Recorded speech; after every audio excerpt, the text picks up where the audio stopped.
Now this is a whole separate. Now we're in the universe where the second take was the take, and this will all go completely different than what it was going to be.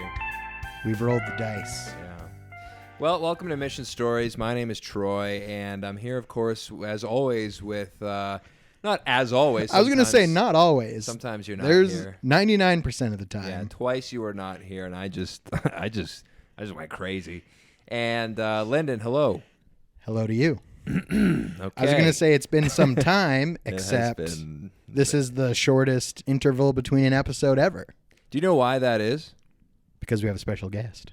Our special guest, Alex Williamns. Welcome to the podcast. Yeah, thank you. Thank I know, I you, feel like- everybody. There's like an applause. There's an audience. Yeah. Filmed before a live studio audience. Yeah. I did find it strange when you got me on the podcast so soon after suggesting that I be on the podcast, because I was like, they just came out with an episode like 2 weeks ago. It's going to be months before You're I'm like, on. there's at least 6 weeks before they're going to want to talk to me. Yeah, there's 10, one whole transfer. 10 months. Yeah, at least a transfer before we want to speak to each other again or have enough to say. I can't believe we went 3 hours. I believe it. Remember that one time we thought we went 3 hours? It was really like an hour and a half. We're like, boy. Like that. It must have been a bad episode. No, I was. Because we're like, that felt like 3 hours. Yeah, I don't know, but here we are, and I think we just hadn't seen each other in a while. We were just sort of. A lot of it was. I listened back to it. I finally got through. I think most of it. I don't think I've finished the whole thing yet, because it's that long. It's like 3.5 hours. But yeah, it's a lot of. You really dive into the the interworkings of our friendship. I think it's a very nice thing. Anyway. Now we're going to dive into a different friendship with Alex Williamns.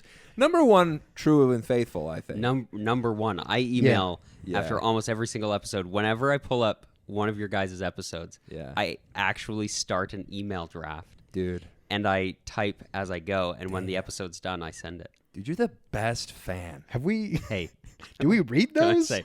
You, yeah, you. Alex is over here admitting that he writes an email for every episode. He doesn't I'm do like- it for every Well, not every episode. And I'm like, we I've- haven't read one of his emails in a long time. So I'm like, I think either you've read he's- one. either you're lying, Alex. Well, that's how or I- we're scoundrels. I'm pretty sure it's like almost every episode. Well, yeah, he just... Because this would be the next... So, like, you listened to... I think it was the last episode, beginning of it or something. And that's when you emailed. And I forget how it came about, but we were just like, you got to come back. Yeah. And you're yeah. like, I don't know how early we want to get into this or not, but it's kind of, I mean, we wanted you back on regardless, but there's also a big bomb you have to drop on us. And I don't well, I know. mean, we could It's get true. to that. Should we It's true. bear- Let's get to that. Let's tease the audience. bury for the a lead bit. a Yeah. bit? Yeah, okay. Yeah. Let's talk about Star Wars or something first. Do you want to go talk Star Wars first? for the whole show? Because I had some qualms. What with if your we- last episode? Okay, Well, I was guys? just going to say, You what have- if we're we going to get jump through into your thing- critiques. What if we get through your thing really quick and then it's just like, okay, well, Cool. You know, Star Wars. no. Like well, I came in here trying to catch up with Alex, where I was like, what have you been up to? Yeah. And it's just like, wait, save it. What have you been up to? Last I remember, right, so. you came on the podcast. Mhm. For the true and faithful, they know you. Yeah. But for some of our newer listeners, and Do they're you out have there, new listeners? For a bit, you know, we did. those metrics are really hard to measure. The more So- we record, maybe we'll get some new ones because we recorded more than like once every 6 weeks now. So when we were doing weekly, we were getting new people. Point is, some of the new listeners, this is Alex. He's been away. Hi. Yeah. You did an episode, and I feel like you left like a week later. Yeah, it was really, really shortly That day. after, I think. No, I was on my way out of town. Like you had your I gotta suitcase stop here. by. You kept looking at your watch. You're like, I gotta go. I gotta head out, guys. I was like, this is an international flight. You were like looking out the window a lot. We were like, what is he worried about? And now you're back. So I guess the And now we're here to debrief. debrief. Yeah. So where were you the last 2 years? Yeah, like 2.5 years. Yeah. Oh, you're almost. on a mission? Yeah. Gone. 2.5 year mission. Gone for 2 years. Yeah, I extended. I'm so righteous. This Became guy's a- the best Mormon I- I've ever met. I am the best Mormon. You're the Latter-day Saint. I am the Latter-day Saint, actually. Title of my new podcast. Latter-day Saint number 1. This will be funny to the audience later in the episode. Yeah, I was on my way to BYU, Idaho. I think we recorded like May of 2018. Yeah. Were we doing a podcast in 2018? Dude, we've been You doing this were. for so long. Yeah, because we started our shows at like the same time. That's right, yeah. Yeah. Your podcast is My Wax Museum. My Wax Museum. podcasts. That's one of my podcasts. He's got like a whole network. Remember when I had Yeah. 2 podcasts? I remember that. I actually enjoyed your other podcast that you was did good, with, with Theo. What's his nuts? Yeah, Yeah. Theo. Yeah, I do like Theo. I do too. I wish, I mean, man, I miss that guy. He lives in Lethbridge now. But anyway, back to your podcast, My Wax Museum. It's still going? Yeah, it's still going. I recorded with my 108th guest last night. Funny enough, a former guest of this show, Andrew Cacao. Oh, nice. Wow. And then Former friend of the podcast. Number 1 frenemy of the podcast, Andrew Cacao. Yeah, he's stopped listening to this. That's for darn sure. well, I think it's all the Star Wars talk you guys Probably do. it might be. He liked the Mormon stuff a little more. Yeah. We were going to talk a little about bit this. more interesting. Yeah. But yeah, and then I'm just going to share this now because, I mean, why not? I have a mic in front of me. Yeah. I just started a new podcast last week called Broken Bulbs. Oh my gosh. Yeah, it's about professional and creative failures. It's pretty fun. Oh my Okay. god. That's a good idea. You're an ideas man. I am. I suck at like the execution. No, you thing. don't. You're really good. I think. Well, it takes like a lot of energy to get me going, though. Right. Like, Okay. I have to really work, even just like making a cover art. No, dude, but I get that it takes energy, but it always takes energy, but you execute on things more than maybe anyone I know, to be honest. I mean, I have a lot of creative projects. Yeah. And Yeah. I love that. And I too do that. Do you ever feel like, as someone else who also is always like, hey, look at this, look what I did. Do you ever are you ever afraid of like people being sick of you or, 110%. your I know for stuff? certain people are sick. People of have it. told me. People have told me, Alex, you need to stop. Nobody cares. Actually, no. I think people are more and more supportive. Actually, surprisingly, the more I do it. Yeah. Because I remember when I first started my podcast, nobody cared. No, people are like, oh, what is that? I don't care. And then a couple months ago, I post on Facebook saying, hey guys, reviews really help the podcast. If you've ever listened to it, I'd love if you'd left a review. I made one post on Facebook and then 12 people went and left a review. And so I feel like as I've gotten on and as I've shown that, over 100 podcasts in, people see like, oh, he's actually like doing this. It's not like a silly side thing. Yeah. There's some legitimacy that comes the longer that you do a thing. Yeah. And also I have found like you do have to ask people to do something. Mm-hmm. And Maybe they would be willing to do it if only they were asked. And then you ask them and it's like, oh, okay. Like people like to feel like they're a hero. Lyndon knows this about me. I'm, he can manipulate me. I think he has over the years to be like, Troy, I need you to come, to do this. I need you to do this. That doesn't sound like... I know you've done it. It was never manipulation. But it was like, if it was like, hey, do you want to Oh, go to a party? I guess that's true. You'd be like, I know. need you to come to this party. I know with you me. don't want to do anything Yeah. against your own volition, Yeah. but I know that you want to be needed. I know that So And I did need you to come to some parties. my heart, be still. So, okay. So how many podcasts are you up to now, though? So I Can I guess? Yeah, guess. 4? No, 3. higher. Higher? Higher. Yeah, so I do one with my twin sister, one with my brother. I edit one for my older sister, she hosts, and then I do Which My one's Wax Jerica? Museum. Jerica is my older sister. Okay, that's the Yeah. one I met. Once. Yeah, you've met her. And then I do My Wax Museum, and then Broken Bulbs, and then I also just started producing another podcast for my dad that we're working on about finances and stuff. Cool. Shoot. See, I feel like we're like this kindred spirit because we like came up together in the podcast world. We like started around the same time, except that you're really our bigger brother. Yeah. That you're just like way more accomplished. Can you and take focused us under and your specific. We're still in the fledgling phase. We're still trying to get our first 50 listeners.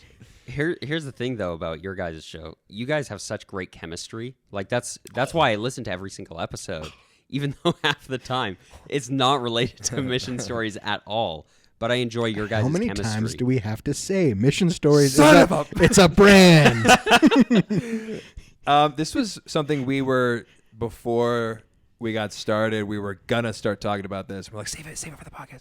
But do you think we need to go back? Like, are we not serving our audience well by just like, masturbating ourselves with Star Wars talk constantly? We're just like, we like this. Let's keep doing as much as possible. I think you guys. I mean, first, do you have an audience? Do we have an audience? Strangely enough, yes. Yes. Okay. A decent then I mean, ask them, like if they enjoy it. Because personally, I enjoy the diversions. I'm also a Star Wars fan, and I also just enjoy you guys because you're my friend. So it's nice to just get that listen. Right. Yeah. But I mean, our audience doesn't interact with us other than you and formerly Andrew. Yeah. Cacao. Here's the thing. This is a true story that One of my happened old today. companions. I'm in the lab doing practicum, and our preceptor is like, what are your plans for tonight? People are like, oh, I just want to go home and relax. And I'm like, I'm podcasting today. And she's like, really? And everyone's like, oh, yeah, Lyndon has a podcast. So it's like everyone I'm like in school with knows I have a podcast. Do any of them listen? I think a few of them have given it a go, like out of curiosity, but they're just to like see, like, wait, Lyndon, he's kind of quiet, right? And then I'm just like, oh yeah, I love to podcast with my buddy Troy, and so then our preceptor's like, oh, what's it about? And I'm like, okay, and I'm like, sit down. I was like, do you know about the Joe Rogan experience? She's like, no. I'm like, okay. What? I was like, well, Joe Rogan has like the #1 podcast. And it's literally the Joe Rogan experience. You experience Joe Rogan. He talks about whatever he likes to talk about, and he has conversations with whoever he likes to have conversations with. Is it sometimes MMA or sometimes hunting? He likes to talk about elk, DMT a lot. You're just experiencing Joe Rogan. Right. So I'm like, our podcast is like the Troy and Lyndon experience, where you're experiencing Troy and Lyndon. But we call it Mission Stories, and we talk about like church culture and Star Wars and, I don't know, philosophy. So they're just like, oh. Everyone's like, okay. Oh. And then they're like, and people listen? And I'm like, listen, we've tried to quit. Like, we're like, why do we do this? Yeah. We're directionless. Mm-hmm. We're just like floating in the ether of our existence. Yeah. Except that there's still like and then hundreds of people listening. Yeah. It's about 100 people. Like an episode will get 100 listens over some time frame. Right. That's pretty good. Maybe like 50 listens quickly and then 100 kind of trickle tail. In. Yeah. And so it's like, let's quit, but we're like, but those 100 people. 100 people. The 100. The 100. Are Honestly, you one of the 100? Find out next week. We're going to list them all. They're all Russian bots. 80 of them are Russian bots. Honestly, though, like Tatiana. 100's not bad considering there's like 2 million podcasts now. Do you know, like last year in April, they just made it to 1 million podcasts, and now there's already 2 million almost. And you were like the last 50 of those podcasts. Yeah, I pushed it over the edge. I'm like, we're going to get there. We're going to get there. Alex Williamns here, go with my new podcast about soap. We're going to go through all the kinds of soaps. That's not what you sound like, but I kind of wish it was how you sound. I want a podcast just of Troy imitating other people, having conversations. Because I know you do all these impressions. I love them, yeah. And there was one you did that the other week on one of your episodes. Yeah. That was actually pretty good.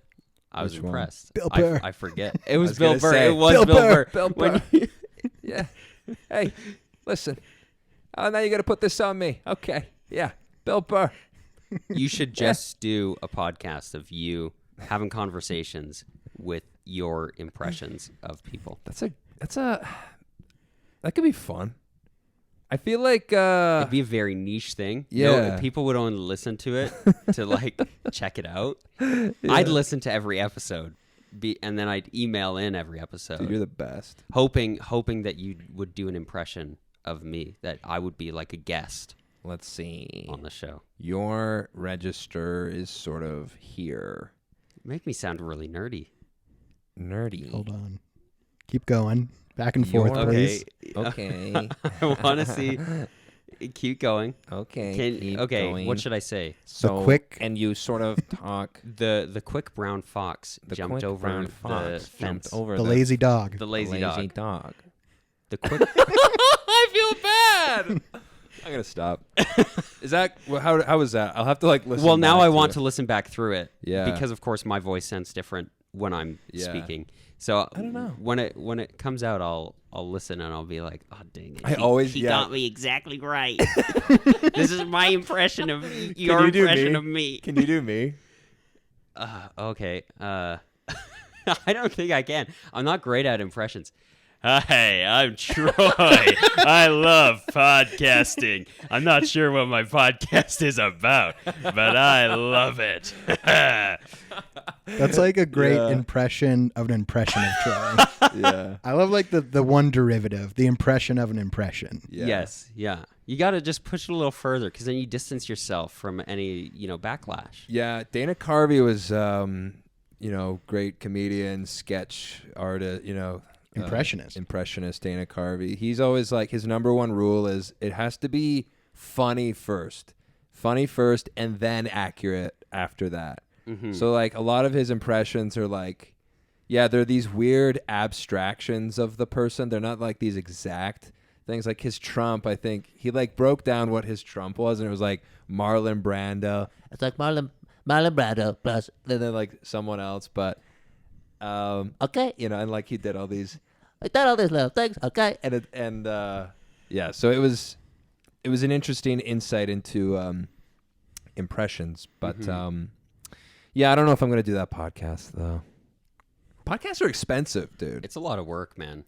The money. Tell me about the money. Are you paying for all of the pod? Because it's like this costs, I don't know, $100 and something per year, which isn't too bad. It's like a Netflix sort of a thing, but Right. Your program, your software? not the to host The it. hosting. Yeah. Okay. Yeah. So I Through pay, SoundCloud. it's like $20 a month that I pay for the hosting, Uh-huh. but I get unlimited hosting for all of the shows. Okay. And so I only pay $20 a month for all the shows that I'm hosting on there. And then I also, then I have Adobe Audition, which is where I edit, and that costs me like $40 a month.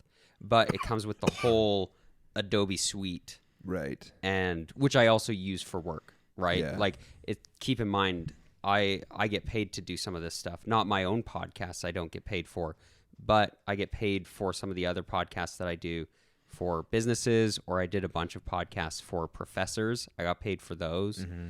And so it works out well for me. Like I'm not just like throwing away my hard-earned money. Yeah. Right. But I am spending and you're not spending as much money as I Hey, am on sometimes I my pay for podcasting it. stuff either. Sometimes Lyndon pays.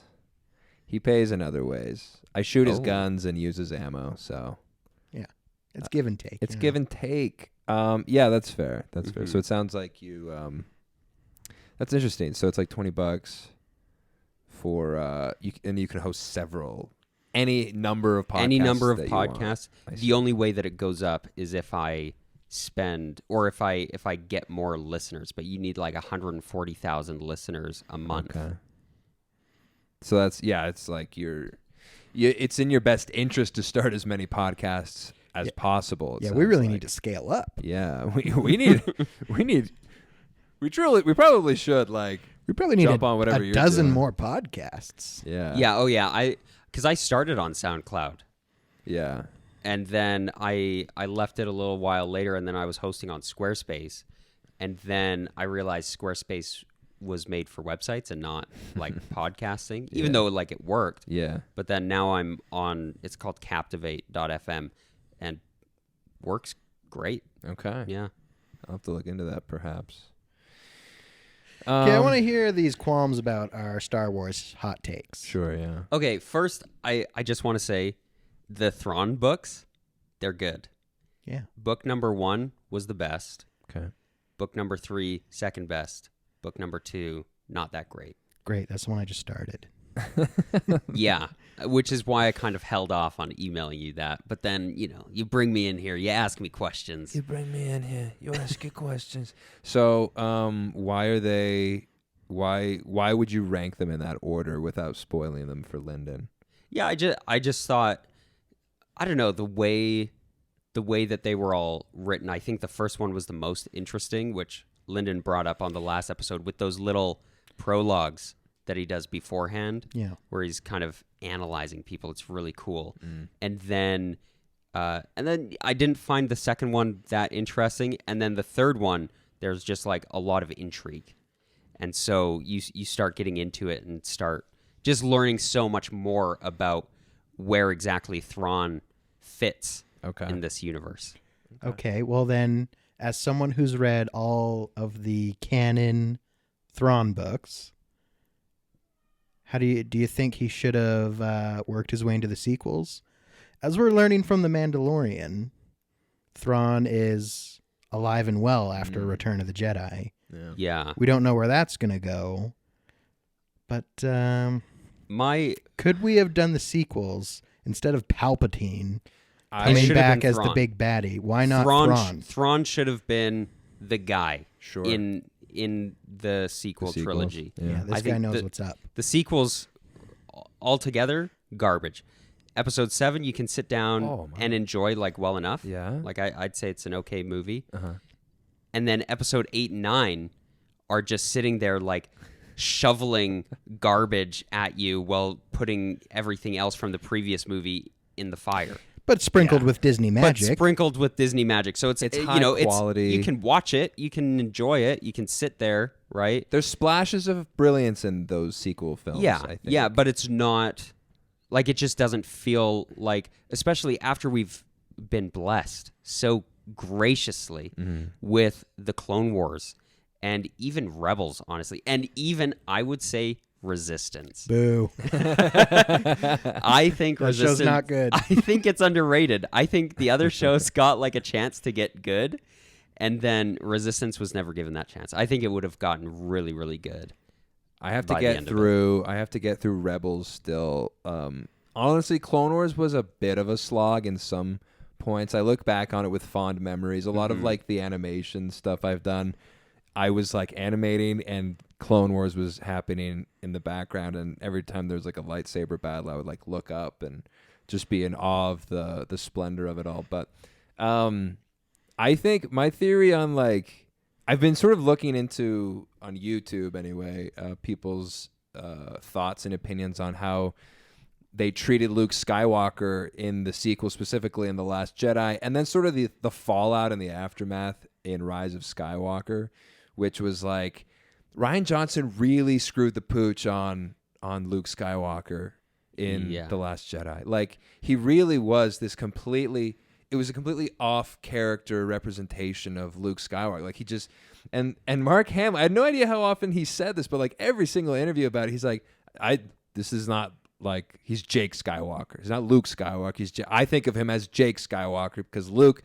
would never do this. And I'm just like, man, it did make me reconsider my whole view. Like last time I mentioned, like, and listen, the movie does rip. Last Jedi. It's a pretty good. It's like a fun movie, especially like the last. Well, I mean, like a act of ripping it. good time and a massacre of like the lore. Yeah, You know, simultaneously. Yeah. Both Right, things, right. Yeah. And it almost makes you think, maybe there are times when fan service is It's a good good. thing. Yeah. Like give the fans what they want on some things. I'm not even totally against a depressed, disappointed, distraught, way out, far away on Octo, like Luke Skywalker. I'm not even against that. I just think it was executed poorly. What about it? What was the mistake in the execution? Do you think? He just didn't seem like he left everything he cared about. Like he abandoned it all. He abandoned his sister. Yeah, the sister. Part, That's yeah. really the biggest. crazy. Yeah. For 30 years or what was it? Like? Yeah, he just pieced out. And it wasn't even not that for long. 30 years. But, after all this time, he got to be reunited with his twin sister. He trained her to be a Jedi. Yeah. We find out, which makes sense. Yeah. But it's just everything's like shoehorned in there to try and make things right. Yeah. In the last one, and then in episode 8. Yeah, I don't know. it kind of makes sense to me. I assume Kylo and the Knights of Ren, they probably murdered Grogu. And no wonder Luke Skywalker went off the rails and became Jake Skywalker. Yeah. Unforgivable. Luke Skywalker's dead. Now I'm Jake. He like changes all of his like IDs and stuff. He calls the international, the registry, the intergalactic registry. The New Republic. Can I change how much, can I change my name? Yes. From what to what? Luke Skywalker. Holy crap, you're Luke Skywalker? Yes. Oh man, I have so many quick. Listen, I'm changing it to Jake. Okay. Things have happened. Why? Don't ask. Okay, going to Octo. So, do you think that Palpatine was sort of this last-ditch effort? Because in my estimation, listen, if they took Force healing, I think Force healing really injured Rise of Skywalker a lot. And I think that the whole movie was designed to be like, we're so sorry about The Last Jedi. Like, here's some good stuff, like right. bunch of fan service. And then Palpatine was he the cherry on top of that fan service of like, remember this guy? He's back. I don't think so, because, Palpatine's in a lot of other things. If you play the video games, which I haven't, but I know a lot of the lore from them, there's the, like, Operation Cinder and stuff, like, and then all these plans on how to bring Palpatine back. And okay. So it's not far-fetched. It's Isn't that not- all, like, it's not far-fetched. legend stuff. No, actually, some of it is canon now. Okay. Where, Palpatine had all these, like, secret bases and stuff set up around the galaxy, and people kind of suspect that that's part of what, maybe unwittingly, what Grogu was needed for. Right. Oh, interesting. That's very interesting. I wonder if we'll see some Palpatine in the next Mandalorian seasons. I don't think so. I think it's going to be full-on Thrawn. That's going to be what they're but building. Thrawn's Ahsoka. going to be in the Ahsoka Yeah, show. that's what I Right, was yeah, thinking. but they said that they're taking all of these shows and then building up to like a singular a Marvel climax. cinematic. Yeah, oh basically. gosh. They're Marvel in it. Yeah, Oh my yeah, gosh. which it's going to be Thrawn. So Like good. the sequels. another blue purple guy to like beat up at the end of the series.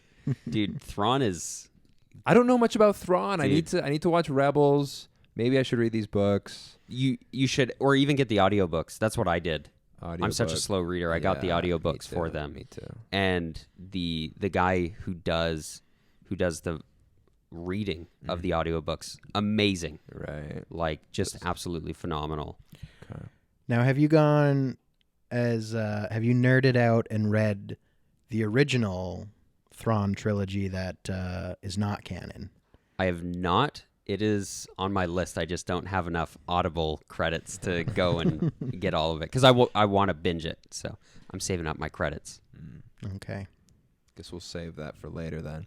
I heard this one thing that was saying like, John Favreau and Dave Filoni are effectively creating the sequel trilogy that fans want. They're doing what the fans really wanted all along. And, because like they did the sequel trilogy that we know of, but this is The Mandalorian is sort of the beginning of this shift in the power dynamics at Lucasfilm towards these guys sort of being at the helm of these really great prestige Star Wars shows that fill all of the desires and wants of like what we wanted was Luke Skywalker, going down the hallway with the lightsaber. We wanted him to use his lightsaber to do something with the lightsaber. He literally did nothing with his lightsaber in the sequel trilogy except throw it over his shoulder, his, Anakin's or Rey's lightsaber, I guess. Oh, the Skywalker lightsaber. Yeah, okay, whoever we're ascribing ownership of it to. Belongs to the sands of Tatooine now. Yeah. Belongs to the sand people. Yeah. Can you imagine them just like walking around? There was a sand person Jedi, actually. Ooh, really? In Legends, some people think that it might become part of the Obi-Wan show. I would love it. Listen, I'm also one of these people who, like, when I saw all of the sequel films, I was like, I love that. And I still pretty much do. I'm a person who's like, even like if I'm watching if I'm really invested in a TV show, and if the writers, if the show takes a dip, I'm the kind of person who, instead of like, some people be like, I can't believe the writers like did that. I'll be like, no, that's just like what happened to the characters. Like, life is not always a nice little, televised bubble. And sometimes, like a bad season to me is just like it's just what it's what happened to the characters. Their lives just weren't that interesting for a season. It's just their lives. Yeah. And so I don't know. There's like this culture in the world. It's like, we can change everything. If I just like complain enough, I can change it. Right, but I don't think stories are meant to reflect real life. I think they're meant to, be an escape from it a lot of the time. And especially Star Wars. I mean, Star Wars is a fantasy show. Yep. Right? And then, they do this whole thing. And I'm not, I think that there's a lot to be said about the lessons in Star Wars, the mythology of it, right? What it teaches us about humanity and life and our own experiences. I just think that they didn't do a great job of that in the sequels, and ultimately, I feel that. I think any of those movies could have been a good movie if they had been surrounded by movies that were part of the same plan, but they weren't part of the same plan. Yeah, it was just a random thing. Disjointed. Yeah. Yeah, I saw this one guy in my YouTube wormhole about all this, that he was like, the world is... It's like, okay, we get it. Like, Luke Skywalker sucks now. Never meet your heroes, whatever. Everything's a disappointment. The world's disappointing. Life is disappointing enough. Do we really need some like postmodern deconstructionist take on Luke Skywalker? It's like, come on. It's like, we don't need that. Mickey Mouse is like a drunk now. Like, we don't want that. We don't need it. We need Luke Skywalker demolishing dark troopers. Yeah. They're not light troopers. They're dark troopers. They represent bad things. The darkness. Yeah. And he demolishes them with his power and expertise. Yeah. And we cheer. And he rescues Baby Yodes. Baby Yodes. It's like, yes, we want to see it. It's like, I wish Luke Skywalker was divorced and became an alcoholic. Lived in a 1-bedroom apartment with a and I want him to lose his job. And I hope he gets COVID. Yeah. I want to see that in a movie. He's in the hospital with his name changed, and he's like, where did I go wrong? His midichlorians gave him lymphoma. It's like if one day you woke up and the Wonka Candy Company decided to put sawdust in all of their candy. Yeah. And they said, well, see, it's a lesson. Turns Eventually out. it'll make you sick. Yeah. We've subverted your expectations. We're just trying to teach you a lesson here. It's like, no, I bought candy. I was expecting I want chocolate, candy. yeah. Just give me the chocolate. It's like, that's what it feels like. So dumb. There was like, same with like the last season of Game of Thrones, exact same problem. Where like all they had to do in the last, they could have, man. They just had to stick the landing. They had to slam dunk, which all they would have had to do is just like do what they said they were going to do the whole show. Make John the king, You know, please don't make what's her name the villain. Like, what is her name? The queen of the Dragon? Daenerys dragon lady. Yeah. Yeah, it's like expectations subverted. Oh my she gosh, went she's the angry and villain, yeah. evil. Make the Night King more of the villain. You know, like He's a bad guy. you've been building this guy up for 7 seasons. Let him be the bad guy.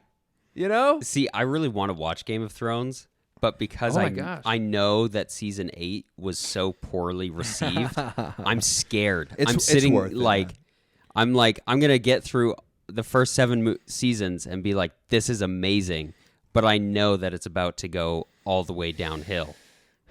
Maybe I need to watch the last season again. Maybe it's not as bad as maybe it's like a Last Jedi thing where I'm like, it's kind of rips. I don't know.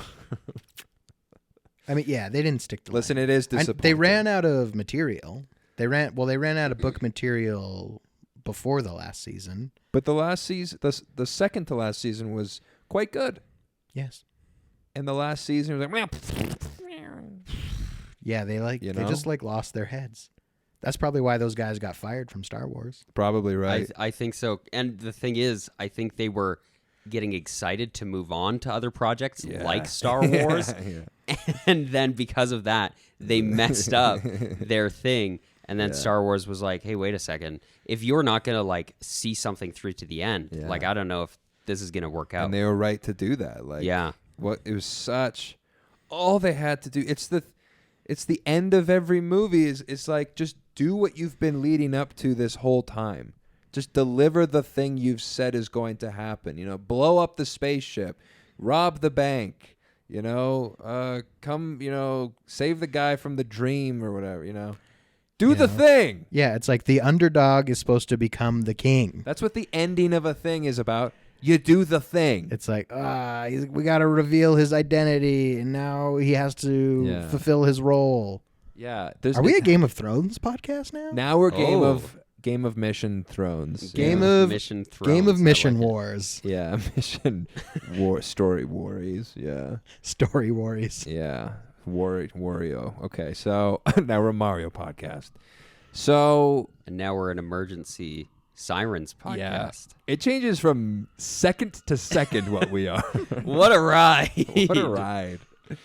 I want to hear your other. You said you had some other complaints, or is Lyndon exaggerating? I forget. Other complaints about Star Wars? I thought I our heard the word takes or qualms or complaints. Yeah, I think I had some thoughts about So your far guys' last episode. Something that you guys said.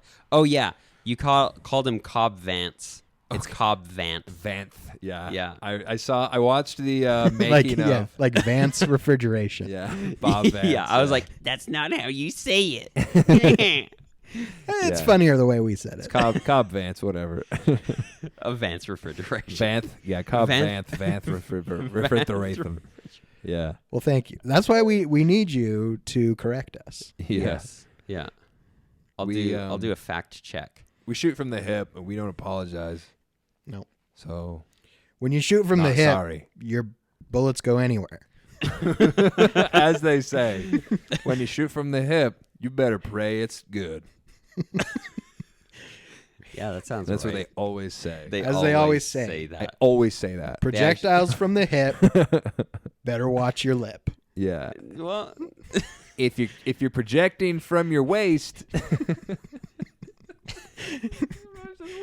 You're going to get a taste you gotta get of your own taste medicine. Of your own medicine, and that is a hard pill to swallow. Okay. When you shoot from the hip, yes. aim from the tip. Of your dick. Always be erect when you're shooting from the hip. It acts as an aiming what is going thing. on? I don't know. Let's just get back to. I was listening to the Reel podcast. him in, Alex. I get him all wound up. You got to reel him in. I was listening to our last podcast. It was like we were doing what we just did, which is one of my favorite things, which is we get into like a premise is established, and then we just go back and forth with like, punchlines with it until we can't anymore. So let's do one more just to send it off. And we'll do it at this exact same time. It's an improv game. When you I can't think of any more rhymes. shoot It doesn't have to rhyme. When you shoot from the hip, hip, the bullets come from the general Zip. direction of your hip. Of your. If you shoot from the hip, you better zip it. If you shoot from the hip, you might get hit. Oh, that's the best one. See, that's like Thank goodness. Thank goodness we got through the garbage. yeah. Yeah. I mean, That that's Alex the could end it on a creative winner. process. He just comes in with a slam. We break dunk, some bulbs. and he comes in with the friggin' Michael Right. Jordan double swoop sideways dunk. Yes. Because I'm tall enough to do that. Dunk. Yeah. So, What our listeners don't know is that Alex is like 6'7". yeah. Yeah. One of the like only people that's taller than Troy. He's towering over me right now. He's sort of like angled down. He's like got his hand on the top of my head and just sort of palming my head like a basketball. Do you feel in charge? That wasn't a very good Bane. I got it immediately. I mean, you probably got it because it was also the line. Yeah. But it wasn't like a good impression. I don't want to outdo you, but I Do also- it. I know you can do a good Bane. Do right? you feel in charge? See, that was good. It was better. It wasn't good. Do you have any more complaints about our episodes? Um, So we mispronounced Cobb Vance, That's it? which I don't know if I want to change that. no, I feel like I had other things that while I was listening. No, there was one thing that you guys weren't sure about with the lore, and I forget what it was. See, but not important that we didn't yeah. know it. Yeah. I guess it's not that important. Not important that we shoot from the hip Zip. because it's all hits. Dude, On target. I'm itching to get to like the big question of the day here. Okay, well, Here we go. Perfect segue. you're in charge. A good segue is to say, You're the let's senior get at it. companion. I am the senior companion, and As I told my compatriots in the lab today, when they had questions about the podcast, I said, listen, I'm just the talent. Troy does all the work. yeah, and I make the rules. So everyone shut up and do 20 push-ups right now. Whoa. That's the sound I make when I do push-ups. Lyndon, back up. He immediately got in my face. No, okay, so I mean it's not it kind of became the reason. It was like, whoa, it's just such a big deal. Do you want me to say it or do you want to say Do it? we want to say like how this Okay, came about? Now we got to recap.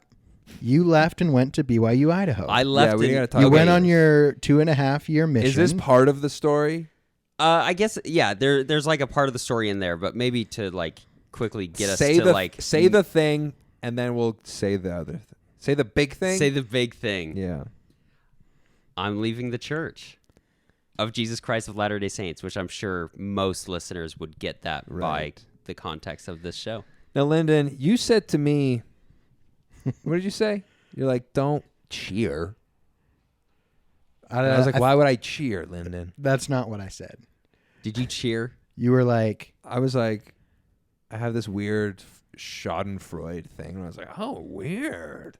I had one of those moments. I was like, oh. I was excited by like, you know, you leaving the church for some reason. I was like, oh. It's like it was juicy, right? Yeah, It's a juicy piece of gossip, and now it's not really gossip you anymore. you guys have the scoop. This isn't like a published Yeah. thing. Only the people who like You're so brave. have asked and been there. Yeah. You're a brave boy. Well, I don't know if I'd say brave. No? Yeah, it's kind of fun dishing on my own life, You, I guess. You're like those 9/11 firefighters. Oh, okay. Whew. You're Glad like that those- was the you're like Heroes. the 9/11 terrorists. that I'm like, okay, this can go in like two very It could go in different a directions. few different ways. here. Yeah, it's like you're a 9/11 truther. No, you're a hero. You're brave for I don't know, just for being honest, I suppose, with yourself and with the world. Yeah. I think it's hard. I mean that in the way that it's hard to say you're coming out of the closet of leaving the church, and that's not something that like a lot of people would, you know, readily admit to. Right. So right. in sort of a semi-public, not many people will hear this, but maybe they will because they're excited to hear from you, and I'm sure that this will actually get more traction. Am I like a big deal on your? Yeah, on well, your it's a podcast? guest too. You're like, I hey, guess it's a so. guest. Hey, you're the We haven't number had a guest in like over a year. more than a year and a half maybe, and you're the number one guest, and well, Theo I think is number one. I think I gave it to him years ago. But number one, true and I think faithful. you're like guest number. Guest number Theo's 2. like co-host number 2. You're right. He's That's more true. of a co-host. He's been on a few times. Yeah. So I guess you're guest number 1. Wow. I appreciate that. You're so welcome. And then like on top of that, this news is kind of flabbergasting in a way. Yeah. So I don't know. So yeah, so Troy is going to say, congratulations, you're so brave. And I'm going to come in and say, first of all, how dare? How dare you leave God's how, church? How dare I? God's only true church. Where do you get off, Alex? And how dare? Well, I don't know what you want to know. Are you still recording, by the way? I'm just nervous because I can't see the recording. It is a very nerve-wracking screen. thing. We're good. Okay. My voice has been cut out for half an hour, but Phew. that's okay. No, we're all still good. Phew. Okay. Oh, wait. Yep. That's good. Yeah. Okay. Yeah, it is like a weird thing because so I emailed you. I'd listened back to my previous episode. That's right. That's how this kind of. Yeah. And I listened back to it and I sent you an email. I was like, I want to take back everything I said in that episode. Just not even from like a, like a faithful Mormon stance or anything, but just from looking back at something me almost 3 years ago said versus like me now. Your points of view. My points of view, just the way that I presented myself. Maybe I haven't changed at all in how I present myself, but just in general, I was listening back and I was like, oh, ha, ha, ha, silly Alex. And so I emailed you and was like, yeah, I'd love to, retract everything I've said. And then you were like, do you want me to delete it? I'm like, no. I wondered, because that's... We often make episodes that need to be deleted. I know there's and people have asked for edits, to be made. Like, can you remove this part and this? You said this, please take it out, and we want to respect our guests' desires as much as we can. Right. To a certain aspect, we can't and we won't. Yeah, we refuse. You should sign a waiver. When I have people sign up to come on my podcast, I have them check a box that says, I understand everything I, say on this podcast can be used and published by Alex.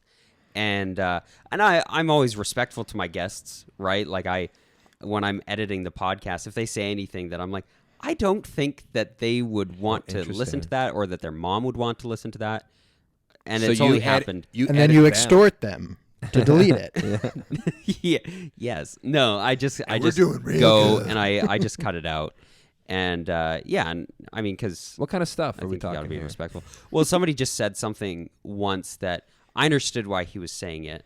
He knew why he was saying it, and what was it? Like it was something about his mom. I forget. Like something about like his mom's personality. Oh, okay. And it's like that's a sensitive subject. Yeah, it's something that people who knew him and knew his family and stuff totally would get. But then I knew that not everybody who listens knows him. Right. And I knew that it could come across in the wrong way.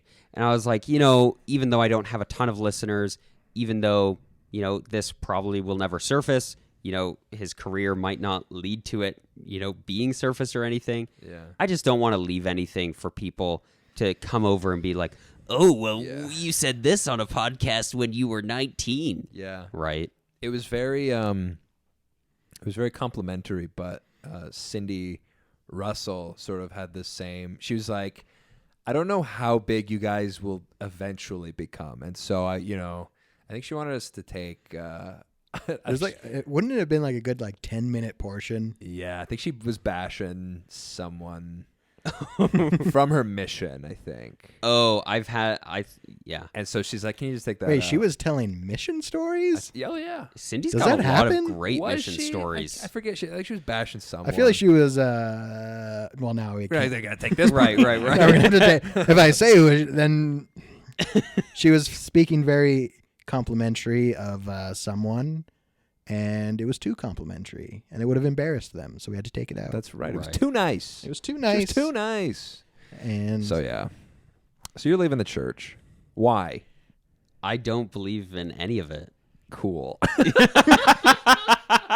Wow, great podcast. Thanks for having All right, me thanks, on. guys. This was a great time. That's a mission. Or what is it? What do you say? Life's a mission. That's what we say now. What did we say before? Stay It true and was faithful. stay true and That's faithful. Stay true and faithful. So you don't believe in it. Okay, so it's not I was going to ask cuz it's either usually like social issues Yeah. or it's like doctrinal veracity. Not you True- don't well, think it's true. you know? Maybe Yeah. like theology. Most people are okay with the theology. Well, people Not everyone. Some people are like, wait a second. they'll be like, "No, I believe that Jesus is in the Trinity," and they'll go become Right. a whatever. Right. Yeah. So that's the the theology. that I think is pretty rare. The truth claims you don't Truth believe. claims, history, No, yeah. and social issues are very popular. But you're mostly the truth claims. You just don't. Yeah, it's totally the truth claims. I mean, I grew up going to seminary. I was like the seminary student. I know. Even Okay. like last time we interviewed you, you were like, Well, okay, and Weren't so you like president of the institute or something? no. you didn't go on a mission, I didn't go on a mission, which is a bad sign. which was honestly the best decision I ever made. Especially coming from like my standpoint now, right? Right. Yeah. And If only we would have got you on a mission, your retention would have gone. You would have. if, You would have waited till you're at least 28 before you came to this conclusion or something, yeah, maybe would have waited a little longer. I do think and then start a podcast. if I Continue. if I had gone on a mission when I was 18 or 19, I would have left my mission early and I would have left the church right then and there. If you found out about this stuff, No, was it a matter like- of finding out about it? no, or I was knew it- everything. When did you know? In seminary, I grew up learning about the gospel topics essays. Like that was part of my seminary Damn. curriculum Okay. because I was just in that group that they started coming out, Right. right? And so then that was when they started to inoculate us with these That was in quotes. that Inoculate was in Yeah, quotes. Inoculate, yeah. With these gospel topics essays. And so I knew everything. I knew about the rock and a hat. I knew all about polygamy. None of it. All about polygamy? Not all about polygamy. Because those essays are a little... She was almost 15. Yeah, they're nerfed a bit, Right, yeah, They yeah. take the point off of Obviously, these they're things. there to, keep Yeah. people in the church, right? Right. But it's like I knew this stuff, right? Like if that was going to weird me out, that would have weirded me out. It's so interesting. Okay, so when did it start? When did it click for you then? So last time I was on, I talked about how I didn't serve a mission because I wouldn't feel comfortable going out and telling people, "Hey, this is what you should believe," right? Yeah. Because I didn't have that enough for myself already, right? Having known all of this stuff already. Having known all this stuff already, I liked the church, right? And I grew up in a great family, lots of love, great friends. All of my friends are still Mormon for the most part, right? And so it wasn't any of that, but that's why I didn't go on a mission, because I was not fully convinced, not fully on board, still trying to find my testimony, right? Yeah. And then when I was 20, actually, so 2 years before I even came on the podcast, I just kind of decided, I was like, I've been trying to figure this out. I've been, doing everything right. I'm not going to go on a mission. I don't really see that it's true, but I've decided I don't care if it's true. So at 20, that's the point that I was at. I was like, I don't care if it's true. I'm going to pretend like it's true. I'm going to act like it's true. I'm going to talk like it's true. And so how is that's like tough though? Yeah. That's really difficult. Yeah, it sucked because I didn't believe it, but I was going to church. I was in the elders quorum presidency serving and giving blessings and like doing all of this, sitting there the whole time thinking, I don't buy any of this, like really, right? and I would share my testimony, hoping that somewhere along the line, maybe I'd get that. So you wanted it to like... Of course I want it to be Did you- true. Did you ever like have that where it was like you had like the burning, I know that this is true? No, like, I wanted that, Yeah. right? Because of course, people talk about, oh, well, why would I want it to be true? I don't want to spend eternity with my family. I think eternity sucks. I want to die. And all this stuff. When people talk like that, I'm like, I don't know what you're talking about. If I could live forever, man, with my family, who I adore, Right. I would. 110%. Yeah. I would take that. Well, Alex, what if I told you there's a way we could make that happen? What? Tell me more. Do you have any pamphlets I can take Elders, come out now. Start beating up Alex. Put a bag over his head. Believe. Belief by osmosis. They're just like, Book of Mormon to the head. So, okay, this is so interesting. So you've But you went to BYU-I. yeah. What's up with did. that? Okay, so Did they drive you out of the church because of how weird they are there? I think it had a part of it with me leaving as soon as I did. I'd already decided I didn't care if it was true or not, right? I was going to just roll with it, right? Because that's how I was taught morals growing up, was going to church and stuff. So I thought, well, I'll just find a nice Mormon girl, take her to the temple, and I'll tell her how I feel about the church and stuff. She'll be aware. But like, I'm just going to live out my life, like just pretending, just going along with it, because that's how I was raised. Like a gay guy who's like, who's just marries a woman and- pretending. yeah.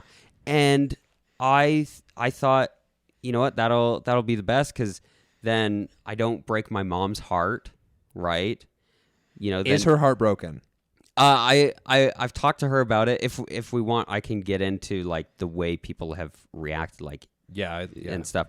But like that was my plan, and then I went to BYU Idaho and looked around. Like, I think if I had stayed in Calgary, Yeah. I probably would have never left. I would have just lived the life, And then In the church. in the church. That's so interesting. And then I went to Why? BYU because all of my friends here are Mormon. Yeah. That's my social network here. Yeah. And then I go to BYU Idaho, and in one of my science classes, my professor's like, so here's all the evidence for human evolution, as you can see here, blah, blah, blah. We have more evidence for human evolution than the T-Rex ever existing. So, take it or leave it. As a professor at the school, I'm supposed to say, believe what you want about evolution. But, come on, guys. That's so funny. And then in my next science class, the next semester, my next science professor, come on, guys, we know evolution isn't real. And so there's all this mixed messaging. That's so crazy. And then, just all of it just clustered together like this. So some of them are trying to like apostatize you, and some of them are trying to like Yeah. And it's indoctrinate you. It's just a mess, just a total disaster. That's bizarre. And so then I looked around and I was like, if this is how it can be, I don't want this culture. So I tried, I'm like, and this whole time, mind you, I'm reading my scriptures daily. I don't believe any of it, but I'm praying. I'm reading my scriptures. I'm like reading the ensign. I'm doing all of it. Can we just take a? What were you gonna say? I was gonna take a sidebar and say like, what do you believe? Right now, None of it. God, you're an atheist. I would consider myself an atheist only because I think that's like the way that I lean. I think there's a tendency for people to hear somebody call themselves an atheist and think that I'm walking around, oh, there's definitely no God. I'm not doing that. Yeah. If there is a God, rad, like I'm totally on board. But, I'm... So I think Yeah. I think that you are probably more of an agnostic. In Well, that so case. what I would say is that ultimately everybody's agnostic, right? Unless you have met Jesus and been like, hey, man, No, but I nice mean, to meet you. it comes down to like some people truly believe fully that there is a God or that there is not a God. Right. And I think that's the flip of like a Christian believer in some religion, or an atheist. I think Right. to be And an atheist, you have to be like pretty sure there's no God. Right. And I would say I'm pretty sure. I'm fairly confident. Okay. I find it incredibly unlikely that there would be a God. And so I just say, well, I'm an atheist, just to say, Yeah. Just to sort of, do a lot of the legwork of like, of people's questions like, well, do you think, what like, about Jesus? because agnostic is, and so many people go to church. I mean, I was going to church calling myself a Latter-day Saint and, Christian for all this time when I didn't even believe in it. How long have right? you been an atheist, do you think? I've kind of thought in my head that I have been for probably a year. And then how long actually? Probably almost 5, I guess. Yeah. Yeah. Lyndon, what were you going to say? I'm not sure. I think I was going to say it's so interesting that you're like doing you're hitting all the check boxes and not believing. And it's like a lot of the messages we hear is like, if you are doing those things, then you do believe. Yeah. And it's like, it's almost like that's what's more important. Right. Well, and I think that, was a big part of my confusion because I was doing everything. Yeah. And then a lot of people have this idea, when you're growing up in young men's, they tell you, oh, well, like if you ask with real intent. Well, you think I like prayed about the Book of Mormon and like didn't actually want to know? You think I'm like just pretending? Are you kidding? I got my family wanting me to go on a mission. I want to believe it because like I said, being with my family sounds great. Yeah. Of course I want it to be true. Okay, so you're at BYU, Idaho, you're getting this sort of mixed messaging of like, wink, wink, there is no God. And also like, come on, guys, let's believe evolutionary, Darwin's full of shite, Well, and here's the thing with the is professor. Is evolution even against the gospel? It's not against the gospel. So why are they making that a battleground? Well, that's the thing. So what this professor did, a lot of students come into BYU, Idaho, believing evolution isn't real. Yeah. I mean, I think in Calgary, it's a little bit more secularized, like a lot more members accept that, but a lot of these students are coming from Utah and Idaho where it's very orthodox Mormonism, right? Yeah. And so a lot of the kids come in there believing that evolution is a lie. Mm-hmm. A potato's a potato because that's how God made it. Exactly, right? And so they come in here with that attitude. So what my professor wasn't trying to apostatize people. He was just trying to say like, hey, the church doesn't have a stance on this. The church actually released a statement in like the 20s or 30s or something, saying something to the effect of, leave science to the scientists, just let us save people, let us baptize people. Yeah. And I so think that's what that professor was pushing. That was in response to like Joseph F. Smith, though. Yeah, that was Joseph F. Smith, and he took a hard stance. Yeah, B.H. Roberts. Oh yeah, Joseph F. Smith. We went into it in that science class actually, because he was hardcore against. On the Origin of Man, I think, is the book he wrote. Right. Yeah, it's the classic example of a general authority writing a book without the church's approval, and then the church is like, "Bruh, why?" Yeah, you're really keep that to yourself. You're really positioning yourself you're painting yourself into a corner, which is. I think he was an apostle when he wrote it or something. I don't know. Yeah. Either way, general authority, future prophet, wrote a book that's like, evolution is false. Yeah. So yeah. And so that affected a lot of the church's experience with that and stuff. And so, I mean, the professor, that's what he was trying to get at. He wasn't trying to like lead anybody astray. Okay. He was just trying to make it clear that the church does not have an official stance, and that him as a scientist, that there is a lot of evidence. But for someone who, like, did he break it down in such a way that, because I'm thinking like for the person who is like raised completely Orthodox Mormon and they grew up like, no, like it's all, Darwinism and Like they're taught evolution, like creationism or whatever. It is at odds with creationism. Yeah. And so for them to hear that, do you think that was sort of, I don't know, did you encounter anyone who was like mind blown at the idea of like, oh my gosh, there's so much evidence for this thing?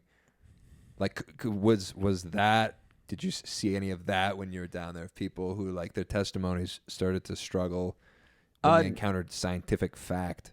Not anybody whose testimony started to struggle. I did have a conversation with one of my roommates and one of my best friends who did kind of, he was more erring on the side of anti-evolution. I don't know if he had like an official stance. Right. But I came back from my science class. I was like, yeah, I just learned about, all of this and stuff. And he was like, oh, and I think I did kind of broaden his perspective on that thanks to this class. Yeah. So That's good. yeah. Okay. So what else was it about do you think there was something, because I mean, it sounds like all of the necessary groundwork had already been laid for you so you didn't believe even from long ago. Oh yeah. Yeah. As far as official, so are you looking to like scratch your name off the records? Yeah. Yeah. I'm Okay, going to have my okay. name removed from the records just more as like as a practical thing. Right. Because I don't want to end up living somewhere else someday and my elders quorum president knocks on the door and is like, Brother Williams. And I'm like, hey, I'm just on the phone with my like super Mormon mom right now. Yeah. Like I don't need the church members reaching out to me. Yeah. Because all my friends are still and already Mormon. Yeah, and your family. And my whole family, and I don't plan to lose contact with any of these people. Yeah. I'll let your elders quorum president know where you're at. Well, you'll always be bothered by someone. Okay. I wouldn't even say bothered. I mean, if somebody knocks on my door, I'll be nice. I don't care. Dude, so you're not even going to hedge your bets? Like, what if the off chance that it is real? Right. So they're like- Pascal's wager. Yeah, Pascal's ways. You're not even. Well, you're not in because the safe box. what am I going to do? I'm going to get baptized Catholic too, and into every other Protestant religion, join the Jehovah's Witnesses, and like No, it's become just, Jewish and Hindu and Buddhist. I think you got Christianity. I think Jesus is probably nice enough to be like, listen, you're all Christians in my book. Come to heaven, great, or whatever. No, here, this is my promise for you. I'll save you a spot. I'll put in a good word. You can be one of my ministering angels in the celestial kingdom. Hey, perfect. I've got a I'll job I'll be lined like, up. listen, pull this guy out of the terrestrial kingdom. He was a good guy. Good guy. He can come work for me. He can run our podcast in heaven. Yeah, our heaven cast. Heaven-based If- podcast. That's my promise to you. Okay, I appreciate that. If I So he doesn't need Pascal's wager. He's got Lyndon's wager. exactly. If I ever have missionaries come up to me from now on, I'm like, oh no, I've got a job lined up in the celestial kingdom already. I'm going to be a ministering angel. I'm going to shine Lyndon's shoes in heaven, his celestial boots, as he kicks demons in the face with them. Is that how? Clean the demon blood off his boots after, his Valhalla It's like battle, his daily The Valhalla celestial battle. kingdom is literally just like Doom. It's like, I am the Doom Slayer. Turns out it's a lot like Norse mythology. Every day you are in a battle, and every night you drink and eat and feast, and then the next day you do it all over again. I have to raise sons to go put down a hell uprising. Yeah, yeah. It's always in battle. Okay, so what other questions do I have? It's interesting that you were like, it's like the fuse was lit so long ago. Yeah. And it finally just ran out of fuse. Yeah. My question is, so what did you believe in? Because you had faith to action. So it's like you just believed that it was like a good lifestyle. He's a pragmatist. Yeah. Yeah. I thought it was a good lifestyle. Like I like the clean living thing. That's the thing. Like Yeah. I love like the Mormon lifestyle. Right. I just don't believe in it. Like I don't believe in like the truth claims. You just got attacked by your mic. And it hit me in the nose, so that's why I was so surprised that I got that like nose response. I'm sorry for the disruption. Okay, so forget that I even did anything. You love the good, clean living. You love Yeah, I the love the good, clean living lifestyle. Like that is totally you go to my church thing. on Sunday? Well, not anymore. Everyone's walking around with the countenance of Christ. Yeah, yeah. Little to the science people, it's just good, clean living. Yeah. It's just fasting once a month and avoiding alcohol. So and you tobacco. never, as a kid, even as a kid, you know, as a child, you were like, there ain't no God. No, like yeah, as a kid that never occurred to me. What? Like cuz I was raised in it, right? I'm the second of 7 kids. Okay. My family went to church all the time. I'd be like a little apologist for friends at school. Like when kids would say something, I'd be like, oh, well, this and this and this, you know. I remember in grade 7, like telling kids, oh, no, like that's another group of not Mormons that practice polygamy. No, but I'm just talking about God himself, like just God, right? Like, 'cause I Right. remember as a kid, you know, it's like, there's a God. Okay. And as a kid, you just sort of believe stuff. Yeah, yeah. And so I did. And I don't like it's very easy to believe as a child. And I remember like I lost a toy once and my mom's like, pray that you'll find it. And then I did. And then I found it. And I'm like, God's real. Right, and I that did the carried me exact same thing. I I did the exact same thing. People would ask me, you know, they're like, share a spiritual experience. I'm like, when I was 5, right. I lost a stuffy, and I prayed, and then I found And it. then I happened to find it after that at the end. Yeah. You know, and it's like, well, of course, like, Yeah. you know, where would it have gone? You know, like Well, it's not. There's just there is Demons might have hit it. Like no, Demons hit it. honestly, Yeah. that's not God answering those prayers. He's got a whole lot more things Well, you never to take care Is of. God not powerful enough to take care of everything and answer? He's Well, gotta, apparently not. you know, why? There's like starving people all over the world, Well, which that's I don't not his think is. He's too busy. That's a problem for us to solve, not God. He's too cut him busy some helping slack. people find keys. His His it's the key keys. queue is It's- too long. We're blowing out the mic so hard. Is, right now. is that because the letter K comes before S? He sorts prayers in alphabetical order, and starvation is just too far down the alphabet. Yeah, people. He's too busy. That's the problem. with people being like, this guy's a pain in my ass. And he's down like, you know, halfway through that list. Yeah, I don't know. Haven't sworn on the show in a while. Yeah, pump the brakes. Sorry. Wow, holy Sorry. cow, I'm offended. Sorry, My- Jeff. My This guy's sensibilities. about good, clean living. Yeah. I'm sorry. I thought you're cool.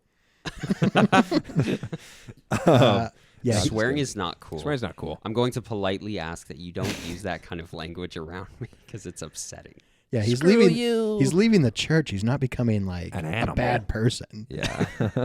Oh, I thought those were the same thing. Before we started the podcast, I was like, so like, what are you doing now? Like, what are your sins now that like you're doing? What now? are you indulging in? What are you indulging? He's like, I'm thinking of traveling this year. I was like, okay, I don't want to tell me. All right, I get it. Okay. No, I had a friend ask me if I wanted to try pot brownies, and I was Okay. like, nah, no thanks. That's so interesting. I'm just not into that. I just don't care. Oh, that's fair. Yeah. Yeah, I'm the same way. Even if, you know, I threw it all away tomorrow, I would not be. I'm just not interested in it. You know, I like my mind when it's sharp, Right. and I'm with it. you Right. know. Right. So I feel where you're coming from Yeah. in that regard. Okay, so I don't know what do you have any? What other questions do you have for him about this? Okay. There's lots still left. I think I said, how dare. Yeah. I think you've answered that. Where do you get off? Okay. I don't know if that's been covered. Aren't you scared? That's a third one. He's not scared. Not scared. Did you believe in Santa Claus? Till I was 8, then I figured it out. Dude. Yeah, we didn't finish that last line that I was sort of on. The like, as a child. So like, at what point were you like? Because I think it's like you're a kid. You believe in God.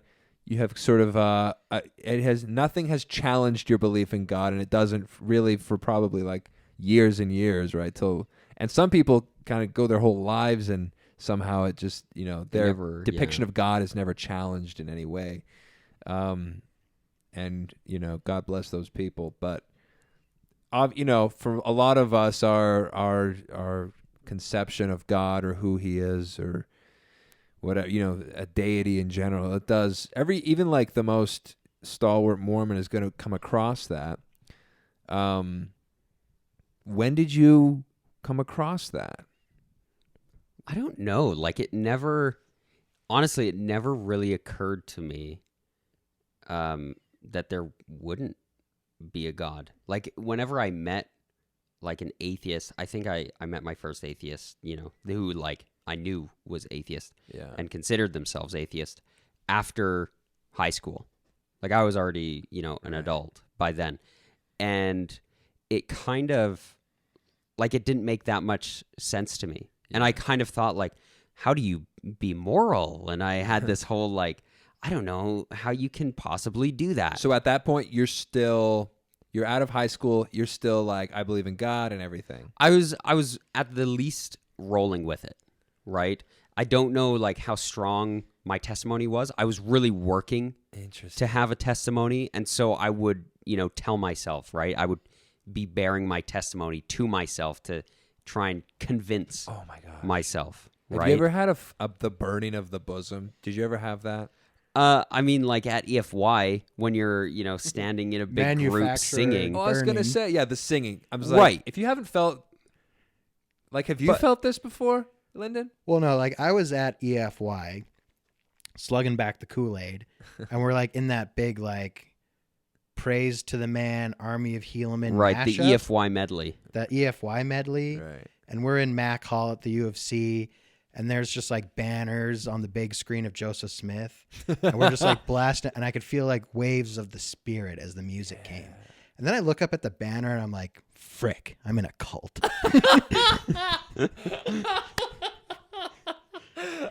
But it's true, like that's the thing. You can get those experiences. I got that experience watching Spider-Man Into the Spider-Verse.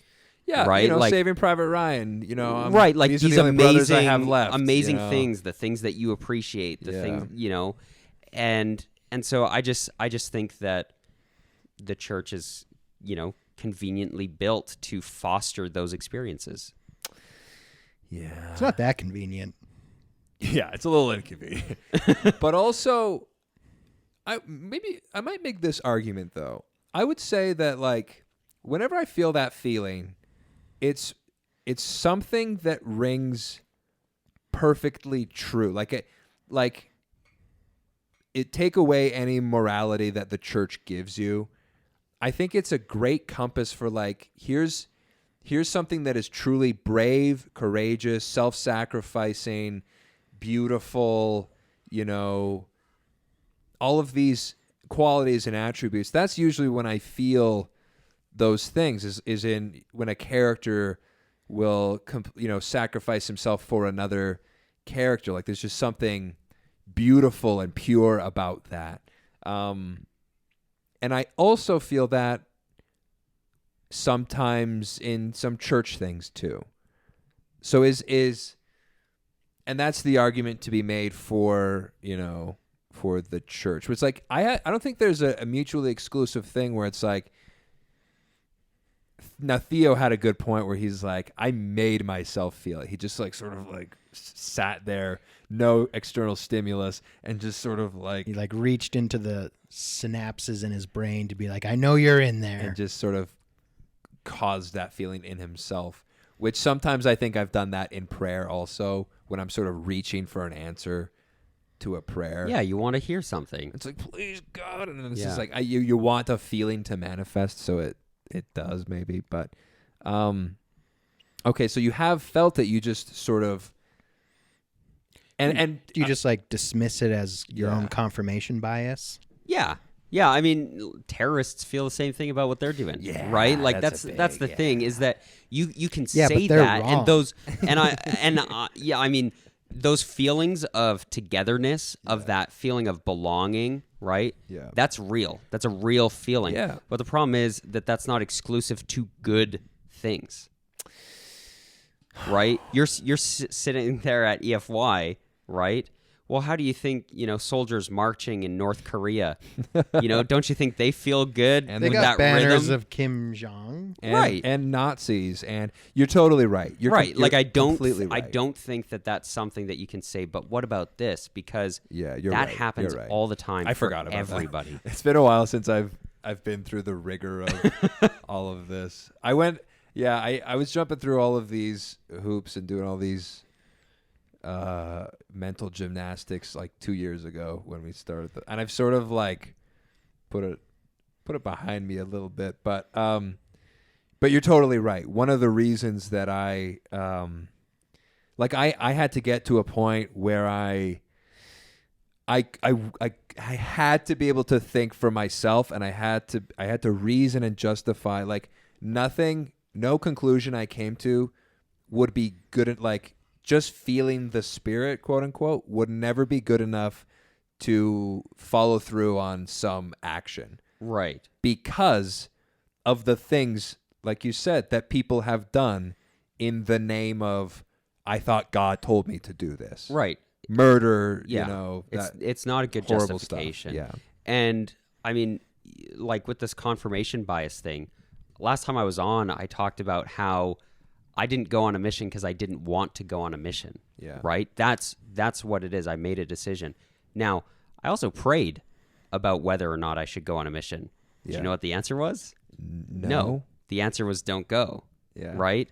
Except then when I go through the temple, my stake president stops with his like pen on the recommend. And he's Did you go through the temple? yeah. And he's like, did you, he's like, Bro, you're going to hell. he's like, are you going on a mission? And I was like, no. And he's like, and he puts his pen down, and then he's like, well, and he like gave me this lecture, and then he says, you need to pray about it. And I'm thinking, I already did, you know. What do you think I'm here Bish, about? I already did. Yeah, I'm like, I already did pray about it. Like, you don't think that I did that, but because I got the wrong answer, right? The answer that, apparently, even if you pray, you can get the wrong answer, and then that's the devil. But I felt the same way as any time other that God answered my prayer. And it's just this, Can I ask you a question? yeah. Why did you go through the temple? Because I was going all in. I was doing the full thing. When did Not you go? exactly, because you didn't go on a mission. I didn't go on a mission. Yeah. Well, I justified that with it's not a saving ordinance, so I can, still be righteous. I don't know. It kind of is, though. Because there are those scriptures about, like, how great your blessings for... It's like It's like a guy I like a baptized on rewards my program. mission went on a mission, and he baptized people, and I'm like, Aren't those guys you, are all under Aren't me. you the one who gave the lesson in priesthood, in elders quorum, about how ineffective missionaries are at doing missionary work and how it's more effective to have members do missionary work? No. I'm pretty sure you have a PowerPoint somewhere No, on your hard drive I don't think with so. that exact presentation. I think you're misconstruing some Lyndon's points I like was deleting making. something right now. I actually don't have those power. The hard drive on my MacBook died. Thanks a lot, Apple. Garbage. Probably because some slave child made it. Shoddily. Yeah. Yeah. Thanks, Apple, for that. So yeah, I actually don't have those PowerPoints. Okay. No, I was making a point about missions are more for the missionary. Right. It's like missions are like saving ordinances if you're trying to save your soul through, I don't know. But yeah, my point was I talked about like the surge in the numbers, and it was like an economics lesson about diminishing marginal returns of missionary work. And I guess some people took it away as missions are useless. More of a business case to Salt Lake to let's reduce the number of missionaries more than anything. Well, no, because the point was it's like they've saturated the market of conversion. People are getting converted kind of at a as flat far as rate. economics go, there'd have to be some sort of technology increase. Right. Like throwing more You'd workers have in to the factory. add something else. I see. Yeah. Yeah. Yeah. Like the Too many factory's cooks in the too kitchen. crowded. Yeah. But There's a bottleneck. Which Yeah. is Yeah. You can technology. still only produce so many widgets. no matter how many missionaries, how many bodies. So really, yeah, it comes down to it's not really about the conversion. But the point is those missionaries are the product themselves as well. Right. It's a further conversion. But the missionaries do need to convert for it to be effective. To get souls underneath them, so their Right. blessings in heaven are more. Yeah. I guess it seemed so clear in the PowerPoint when I made it. It's the best MLM I've ever heard of. It is. It's a heavenly MLM, Yeah. as we've said many times before. So don't discount a mission for its ability to provide salvation. No, and I'm saying that's I agree with you. I think you 100%. miscalculated as, that. No. as how the okay, church defines it. But the missions are very effective at further converting young people. Kind of. Young, impressionable people. Young, I impressionable don't know, man. people. It's sort of And also, it gets some people to join the church. Yeah. Right. Missions are sort of like, sometimes they can be the beginning of the end for people too. I think so, and that's why You I know? say, like, if I went out when I was 18, Yeah. dude, I would have been there 3 months and been like, this is whack. Dude, I remember being on my mission I think you'd be first. surprised how much you would have loved it. Well, a that's fun time. I do think In 3 months, you would have been a zone leader. I do think that I would have loved it, but I think that I would have come to the conclusion sooner that it wasn't true. I disagree. I think you would have held out. You would have finished your mission. It's incredible the like if all you do all day is read the scriptures and teach the scriptures and the lessons and everything, and you're praying, and I don't know. I might just be more easily suggestible or something, but I think that's probably true. But also, But yeah, I don't know. I guess you had a lot of apprehensions about it beforehand to the point that you didn't go. Yeah. Yeah. So what do we know? what do we know? Troy and I were just like, yeah, I'm going on a mission. What idiot wouldn't? Yeah. Well, it was also like my grandpa did it, my dad did it. I'm gonna do this thing, and Right. Yeah. My parents are both converts. They're both the only members in the family. So it's it's different. It's gonna be different. So you went through the temple. When did you go through the temple? This is curious. to me. Just over 3 years ago, I think. So right before. Yeah, like a year before I went to BYU, Idaho, Okay. like 6 months before we did the last podcast. Yeah. Okay. So you were giving it a real go, though. You were giving it a real shot. I was going to do the full thing. You're like, I know I'm not going to go on a mission, but I'm going to be as Mormon as you can possibly be otherwise. Yeah, I'm going to serve in my calling completely. Yeah. I'm going to like eventually get married in the temple, have my kids, like raise them in the church, baptize them. Yeah. Everything. Have we talked about, so what is the breaking point? What was the thing that where you're like, all right, I'm out? Because there's so many questionable things. So it's like because some people go to the temple, and it shakes them, and they're like, Right. "This is freaky deaky, existential faith crisis." Yeah. Right. See, I already decided and accepted that I was in a cult. And so when I went through the temple, and I had also been raised in the church, right? So I had heard things from the adults around me and stuff, and pieced enough of it And together. they're like, you wear a hat. Yeah, don't when I freak out. when I went through the It's kind of temple, stylish. nothing surprised me. Like nothing was surprising to me. And then I remember, so there were a few things that kind of were the straws on the camel's back, right? I remember, this is kind of funny. When I went through the temple, I was talking about how my dad made a joke about, and that's the hallway where they bring the goat through, so it always gets really messy. And I remember telling Troy, I said, I would never, that wouldn't even faze me. They could literally bring out a goat and kill it on the altar in front of me. And I wouldn't even, I'd be like, I guess that's what we do. I'd have guess some that's what we do. questions. Because Well- you're already checked out. I had already said, I already don't really buy it. So I'm just going along with it because this is like a Oh my family gosh. thing, It's a right? family thing. And so then I remember, Troy, though, you said, well, at what point, is it too much? At what point do you be like, maybe I'm gone, right? And that was one of those things that, well, maybe I won't be on board forever then. Was this on the last podcast? It wasn't on the podcast. Or this was just it was just separate another conversation? conversation we had. So are you saying that Troy was an influence? Yes, Troy led me out of the church. Oh boy! Well, And I came on here to call him out for my loss of testimony. No, that's that going to was hurt your downstream, Troy. that was kind of the point. Sorry, God. That was the point where I said, well, maybe I won't stick with this forever. When was that? Right? It was sometime between me going through and our recording of the first podcast episode. Okay. And so then I go to BYU, Idaho.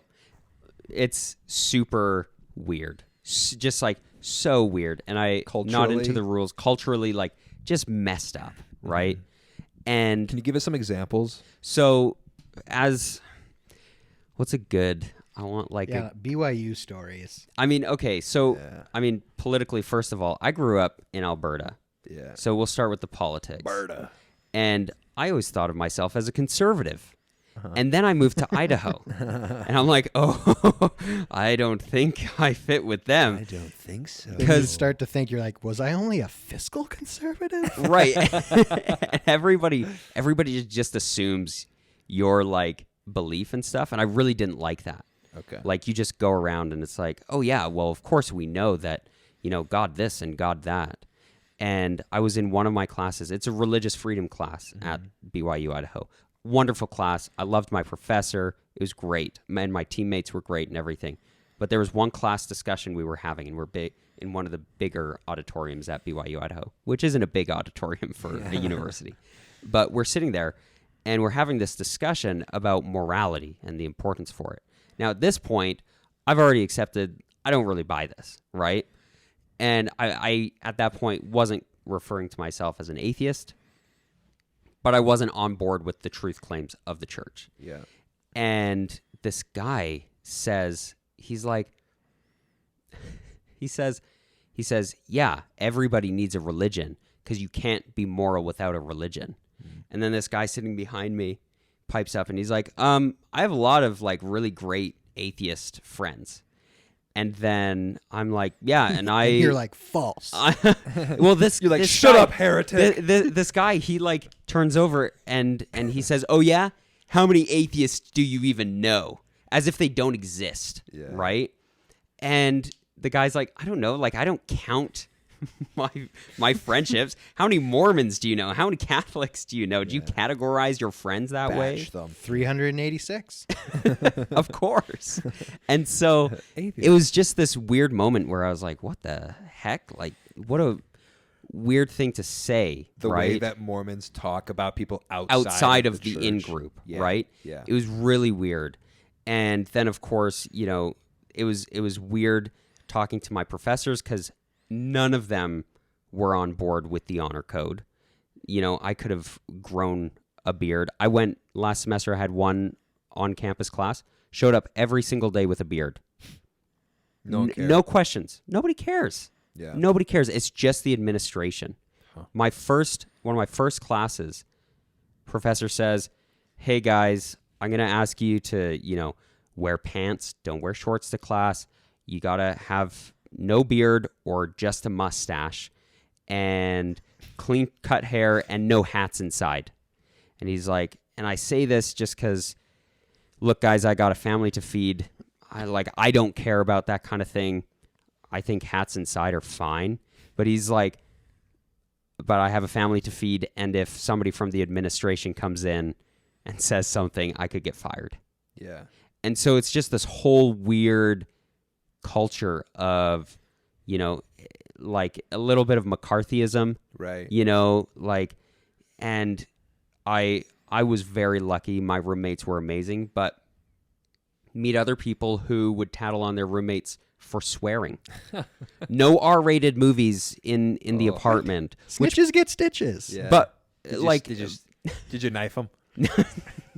No, did you get him with a sharpened toothbrush in the shower? We actually had in our apartment, one of the things that we agreed upon was a no tattling rule. Awesome. We all agreed. None of us ever broke the rules. We were really good about that. Yeah. But there was no ratting allowed. Literally, one of my roommates could have sex in their bedroom. Nobody was going to say anything. Did they? No, nobody ever did. Bunch of nerds. But so, like, that's the thing though, is that you have You're to like, guys, we're never gonna rat. And then you guys are like the perfect and then we Mormons. were the perfect department. We like did everything right. We kept all the rules. Yeah. But yeah, we said like, okay, yeah, we don't tattle. Like we That's don't great. care. Yeah. And it just So you didn't even care about the integrity of the school. Nobody cares about those rules. Wow. Nobody. And the thing is, too, at BYU, Idaho, I mean, it's supposed to be this glorious, wonderful, come here, have a spiritual experience. That's part of why I went there. Yeah. I was like, okay, I'm going to go all in. I'm going to, like, go to BYU, Idaho, Yeah. right? It's going to be a great experience, maybe there, And You think like people go to BYU thinking like I'm going to get spoon-fed spirituality. That's not how it works. do you know, there are so many religion classes we had to take and stuff, and like all of this stuff, but then nobody at BYU Idaho, there's like a secret underground sex ring going on, like people What? oh yeah I was there's gonna like ask what's tons like, of stuff how going much on. sex is happening at Tons BYU Idaho. Nonstop. Like, yeah, there are people all the time having sex. And- My first semester, the apartment above me, Yeah. all I heard, the pitter patter of women's feet running around and squealing at 1 a.m. on a Sunday night. That's so funny. And I was like, listen, I don't care if you're having sex, but like 1 a.m. on a Sunday, I'm like, Have I've some got respect. school at You're 7:45. like, "Dish, dish, dish." Hey, I'll rat on people outside of my apartment, okay? So it was, like that stuff is going on. And they act like the students are these glorious things, but nobody confesses to their bishops because most of the bishops work for the school. And as faculty, they're supposed to report, but as bishops, they're not supposed to. And so it creates this weird thing. So some bishops do, some bishops don't. That's a So everybody's to stay safe. Doesn't say conflict of anything. interest, yeah. Oh, yeah. And you don't want to get kicked out of school. Yeah, I'm putting effort into that degree. Sure, And BYU academic- I Idaho paid money credits, for this. those credits do not transfer. Yeah. You cannot go anywhere with that No. education unless you graduate, unless you finish your program.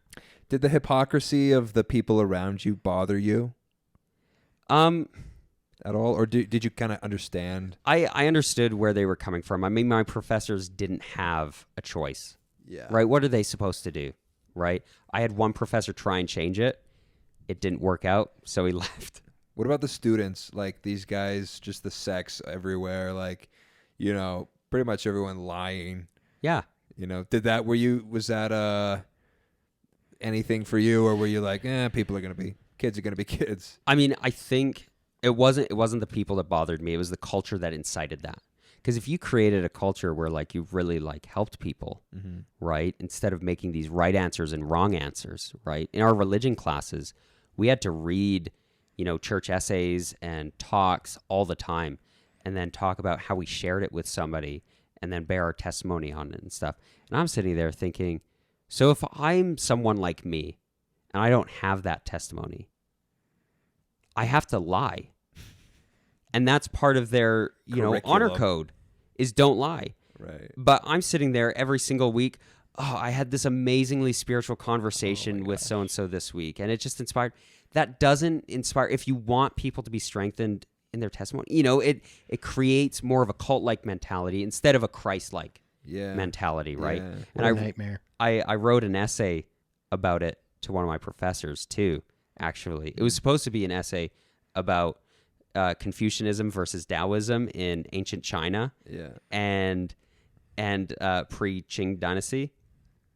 And then I didn't do any of the readings, but I knew I did enough and paid attention in class, so I knew what Confucianism was and what Taoism was, right? Confucianism is like there's a leader at the top who has some sort of moral authority and they delegate it down. Taoism, it's kind of an individual. It's your responsibility to be moral, right? And then it was supposed to be related to Joseph Smith's quote of, I teach them the correct principles and then they govern themselves, right? Yeah. And I did this little essay and then I didn't make the word count. So then I was like, I'll write about the honor code. And so I wrote the whole rest of the essay about the honor code. and then concluded that it was legalism, which was another philosophy from ancient China about you punish the small behaviors in order to avoid the big ones. Works really well for starting something, for establishing some sort of power, but it's not long lasting. Right. And so I made this little critique. The professor liked it, 90%. Sick. Remember we had a listener that was a former BYUI professor? Yeah, we did, yeah. Whatever happened to him? I don't know. Dead in a ditch. Hey, if you're still out there, if you still listen, let us know if you're alive. This one's for you. This one's for a you. Former disgruntled BYUI alumni. So what? Okay, so following along, it sounds like you go to BYU Idaho, Mm-hmm. and there's starting to be some unhappiness. Yeah, because that's my thing. Is it's like people leave the church because they're unhappy. Because like you said, you're like, I didn't really believe it for a long time, but the lifestyle's fine. The people are okay sometimes, most of the time. So you're like, I'll go along with it. Mm-hmm. But then you go to BYU Idaho, and you're like, this is making me unhappy. Or now the cognitive dissonance is starting to catch up to where you're just like, okay, now because at some point you say, I need to leave the church. Right, yeah. Because it doesn't sound like you really even wanted to. Because a lot of people want to, because they're like, I want to do this, or I want to feel this. Right. They want to get away from something the church is like. Right. And I would hesitate to say a lot of people. I would say, some people who leave the church feel that way. I don't know about the statistics, but I think there's a tendency in the church to say that a lot of people leave, or that most people leave because they want, they want something that they can't have because they're Mormon, right? Like sin, right? Yeah. And and so I was feeling that. It did start to get that way because, like I said, I'm sitting in that science class. Evolution isn't real. And I'm sitting there thinking, well, what? Yeah. And so I couldn't pretend. Like, I didn't want to pretend anymore. And that's when I realized, I'm like, you know what? I can do, when I'm at home and chatting with friends and stuff and going to church, like that was pretty easy, pretty casual. I didn't have to share my testimony.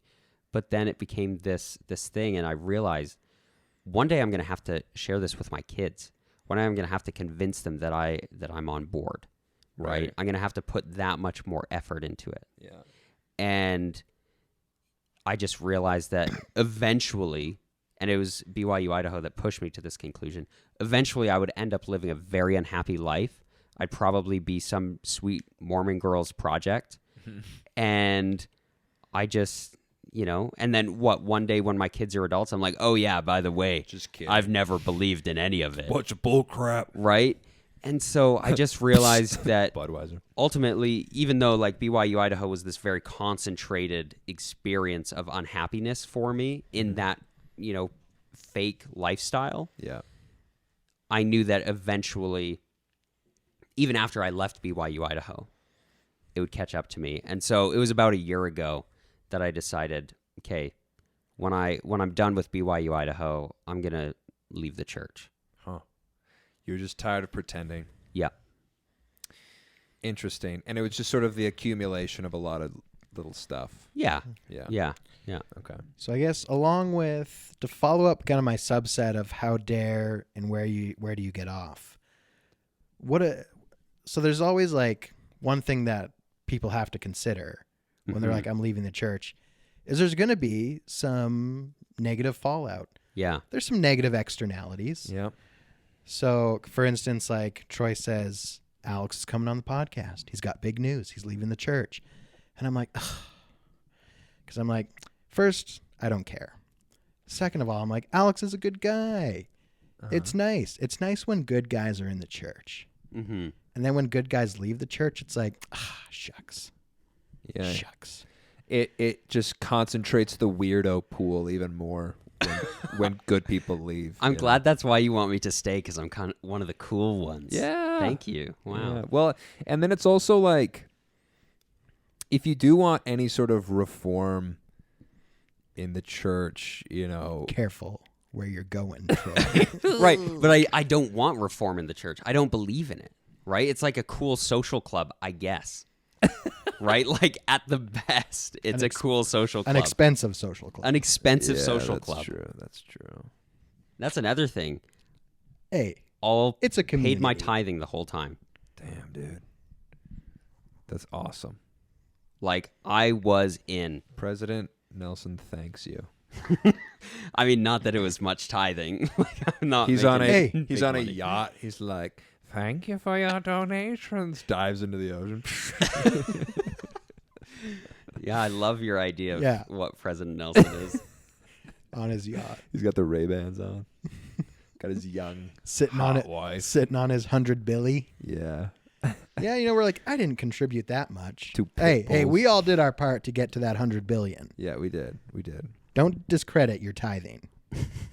You helped get us there. Well, kind of not really, actually. I mostly Yeah, no, like, capitalist that's like- markets. Mostly it was seeded from 10 or 15 years ago, and weren't a lot of the big gains made in the last 20, 15 years or so. They really rode that .com bubble. Yeah. There's a few bubbles there. Like I though. said, the capitalist free market is mostly to thank for. It's true. Financial systems, but also you and I.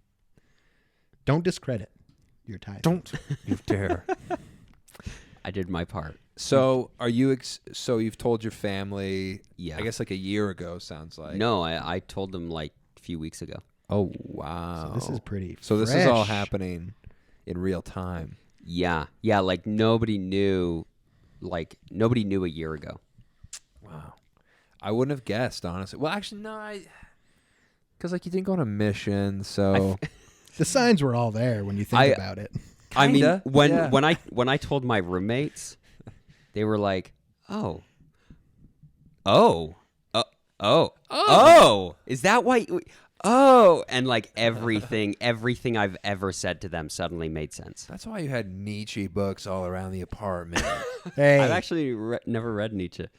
you leave him out of this. That's why friggin' Dawkins is books are everywhere. And that's another thing. I never read or watched any atheist, anti-Mormon, nothing before deciding. When I decided that I was leaving, and probably 6 months after that, I was like, oh, well, if I'm going to leave the church, because my graduation date was set for July 2021. And so kind of July 2020, I was like, I'm going to leave in a year. I should probably find some people, and that's where those people are who I could relate with. And so that's the only time that I ever went out and Interesting. and ever read a book or watched a video or anything that was related to any sort of religion or anti-religion, atheist or agnostic, anything. What did you read? What books?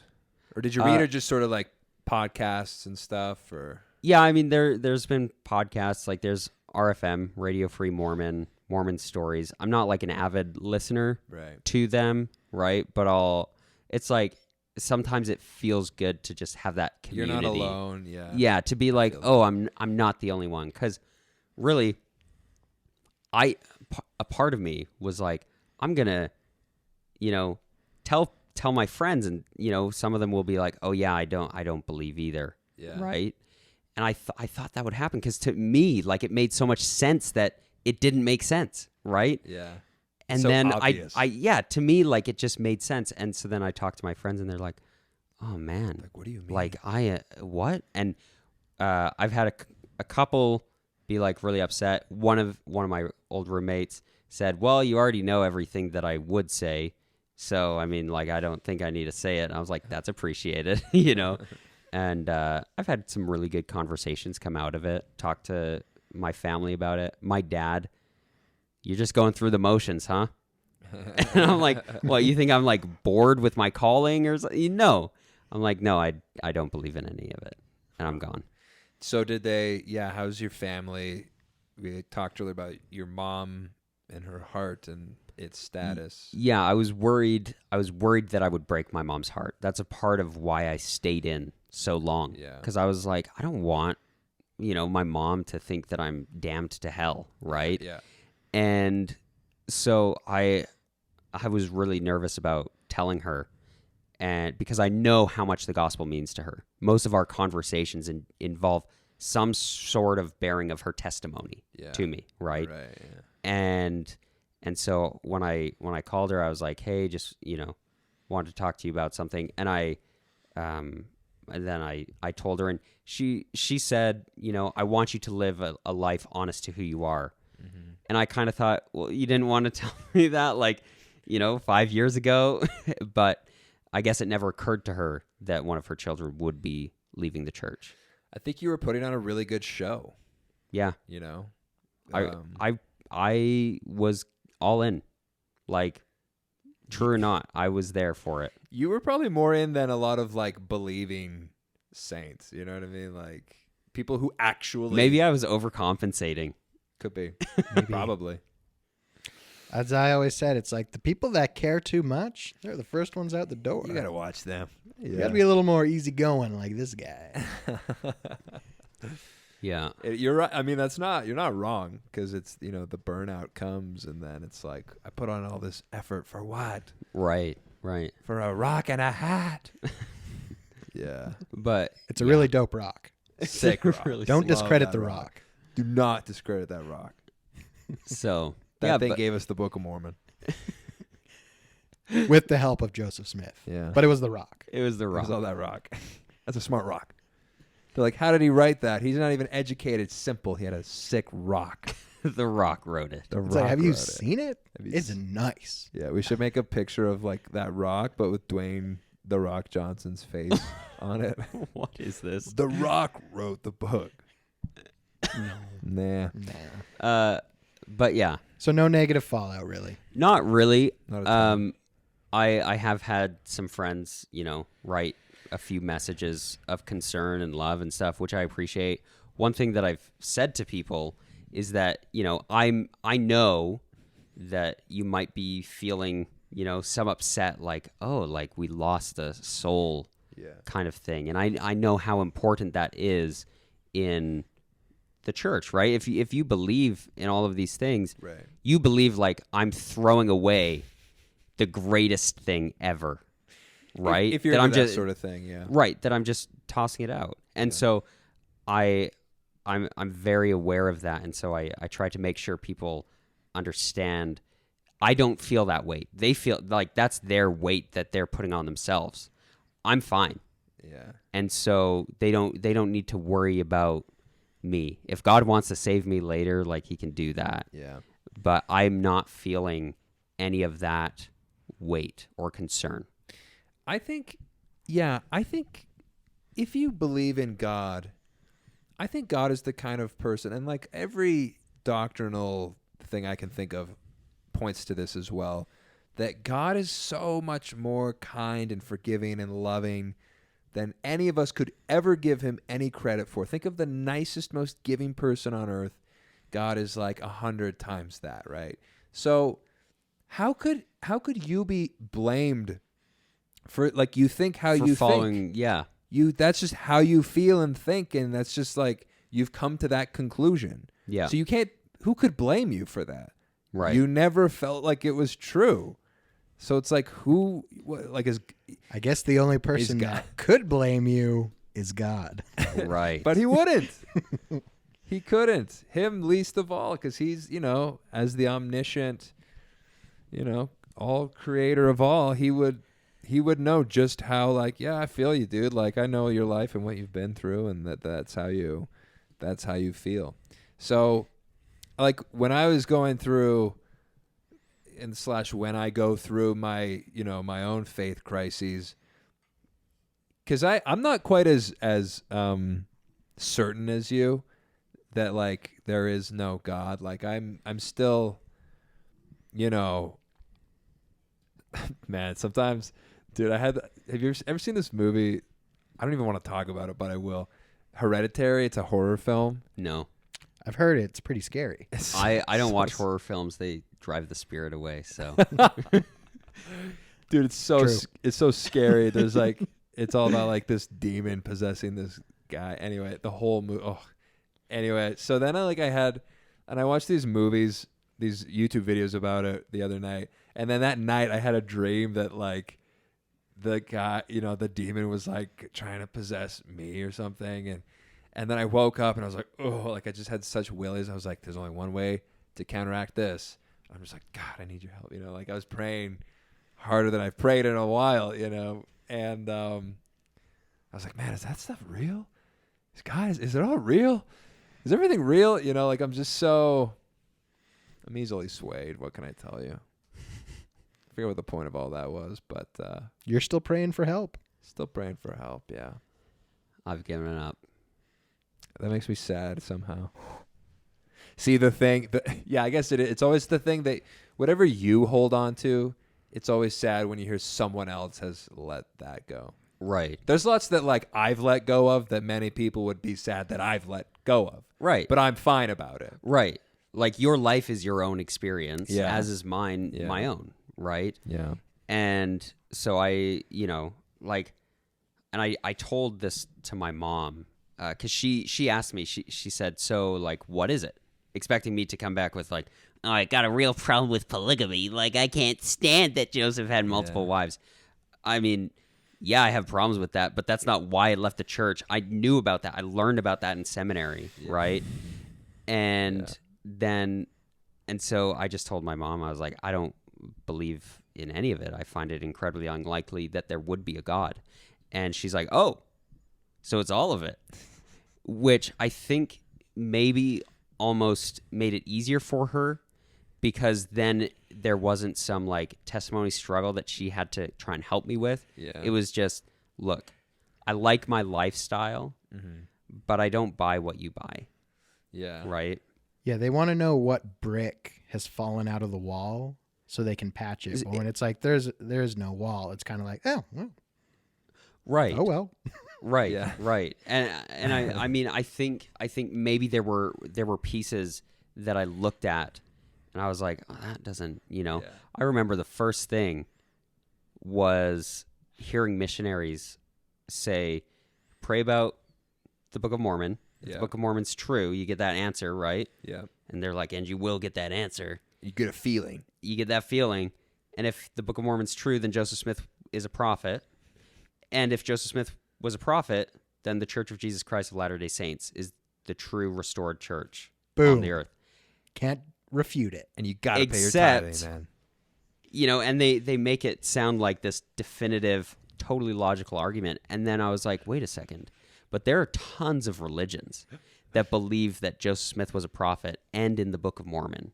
So I was like, that doesn't, that doesn't really work. You can't just say that to somebody Even and be like, that there, statement settled it. Doesn't right? hold water, right? And so then from that point, because, before then I was going along with it, kind of like, yeah, of course there's a God. And then I realized that didn't make sense. And I was like, well, like, what else am I saying that doesn't make sense? And so then from there, I just kind of started taking things apart and being like, that doesn't, that doesn't really make sense. And you were fine with it? I was totally fine with it. Because, I mean, I just thought through things and, and then I think there was a scary point when I remember specifically writing in my journal and kind of talking myself through all of this. This was just over a year ago when this was when I came to the conclusion that after I'm done at BYU Idaho, I'm gone, right? Mm-hmm. And it's also when I came to the conclusion that I would call myself an atheist. Yeah. And I was writing in my journal, and I was like, I think I'm an atheist. Like because I went through all of this stuff. I thought through everything, and I was like, there's just nothing that I can see that really lets this make sense to me. Yeah. And I remember how hard that was. That was the hard part. And so from that point on, I was like, all right, this is going to be really, really scary. Because remember, I was still reading my scriptures. I was still saying my prayers. I was diligently going to my BYU Idaho classes, giving talks and doing my calling and everything. Mm-hmm. And at that point, I was like, okay, so I am an atheist. I'm going to try and be an atheist.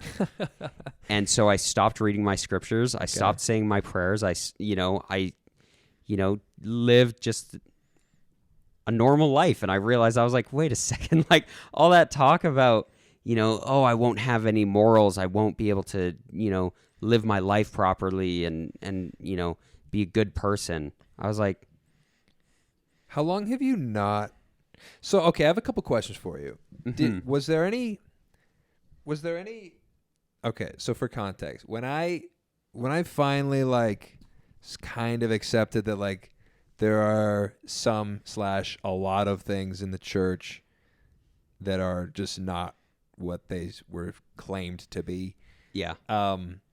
When I finally accepted that, it's funny. I was watching a YouTube video where like, I think it was John DeLynn was talking to some audience, and he's just like, and I like, when I found that out, I was very, upset or something. And that somehow clicked for me. And I just started like crying. I was like just bawling. Like it was like mourning the death of my conception of my faith, Mm-hmm. And it was, it was like this emotional thing that I had to reconcile and still, wrestle with it and everything. To me, it sounds like it was like, was there emotion in it for you? Was it, what was that like for you? I mean, I guess it was upsetting. Like it was difficult. My whole life perspective was changing. Yeah. But then I made the decision that I didn't care if it was true or not. I was just going to live it, right? Yeah. And then while I was going along with it, at that moment when I decided that I would, just act like an atheist, Yeah. and stop saying my prayers and reading my scriptures, that was a scary moment, because that was, okay, now I'm still living a good life, but I'm abandoning all the things that I've been taught for years would keep me on the straight and narrow, right? Read your scriptures, every day, right? Did you do it every day, scriptures? I really suck at reading, so scriptures weren't every day. Prayers were definitely every day. But I was doing these things, dude, so right? Like I was putting all this effort in. So you're... And then I decided to stop, and then nothing changed. What were your prayers like? As sincere as anybody else's. But you didn't think it was going anywhere. I hoped it was going somewhere. Okay, you hoped. I really hoped.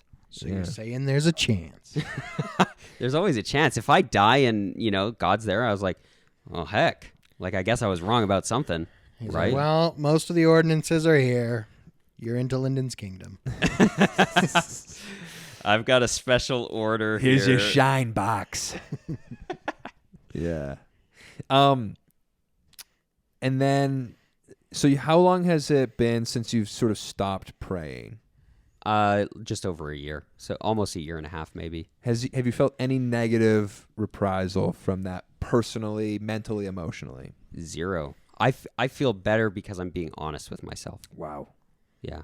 I like had my little thing, and then I kind of like stopped praying and stuff. 6 months later, I had like a panic attack. I was just like the worst state I've ever been, like emotionally.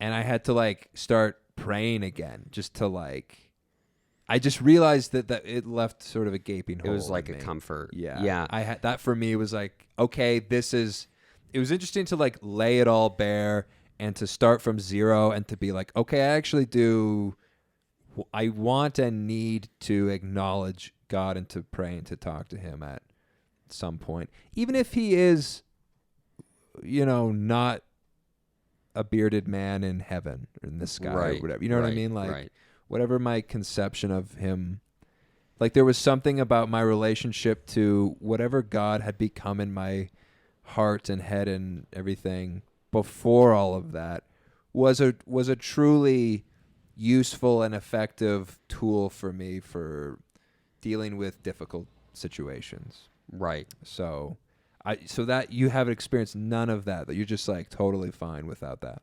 Yeah, I've been totally fine. There have been moments where I'm like, what if it is, like what if it is all true, you Yeah. know? And at that point I have to remember I was raised, like I was taught this is the truth, right? Like capital T, Yeah. right? This is the truth. Yeah. And we have it, and you better believe it because it's right here, Yeah. right? Yeah. And I have to remember that I was raised in that, and a lot of people are raised with a lot of other different beliefs, right? Yeah. Try singing the alphabet in a different order, Can't. right? Because you've been taught, like, is the order important? No, Great. right? Perfect. Go ahead. It's right. Historically, it's been placed into that order, right? Yeah. And it makes sense. There's a whole history behind it, which is Yeah. actually really fascinating, but a total diversion. Yeah. And I just have to remind myself, like, it's okay. Like, I have to talk myself off the ledge. Like, it's okay. You were raised with a certain set of beliefs. You're living a good life. Yeah. You're just, changing the premise upon which that's been built. Yeah. And so I can't say that it hasn't, that there haven't been moments where I've been nervous or worried or anything. Yeah. But I always just kind of talk myself down from that into being like, you've worked through this, you've talked about it. Yeah. Yeah. I watched The Aviator yesterday, and about Howard Hughes, and he has like OCD and all these sort of neuroses where he's a clean freak. He can't and he'll, it just reminded me of that with him, where he's just like, I see things that that aren't real, but to me they're so real, right? Yeah.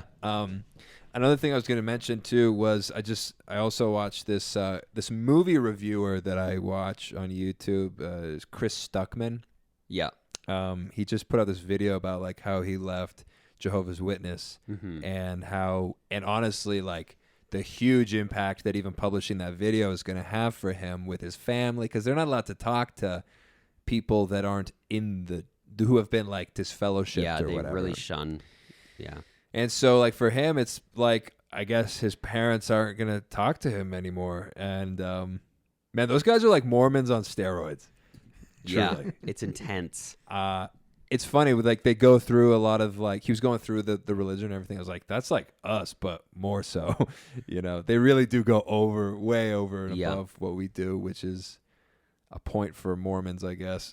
But we're not as bad. Yeah. Yeah. We're not as bad, truly. But they even use a lot of the same pictures and artwork that we do.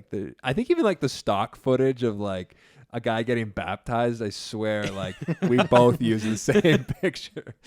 Hey, they believe in baptism by immersion then. They Yeah. probably Good for them. they probably worked Yeah. together on it. There's some Splitting the cost or Yeah, something yeah, on yeah. the photo shoot.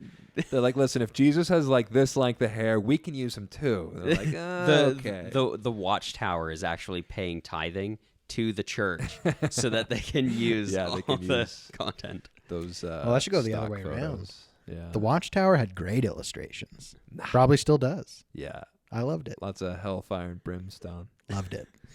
But the thing I was going to say is that he was talking about how since he left, he was 24 when he left. They don't have birthdays. They don't have Christmas or anything. He said that the first Christmas gift that he got, he was shaking because it felt like he was sinning. Yeah. To be celebrating Christmas at all to him was it feels like I'm sinning, because that's what he was raised with and everything. And Well, you are a little bit.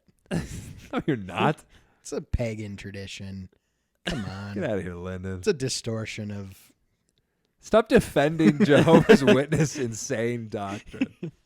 I'm just saying, If you It's want fine, if you but- want a really happy day, go to the XJW subreddit on Christmas Day.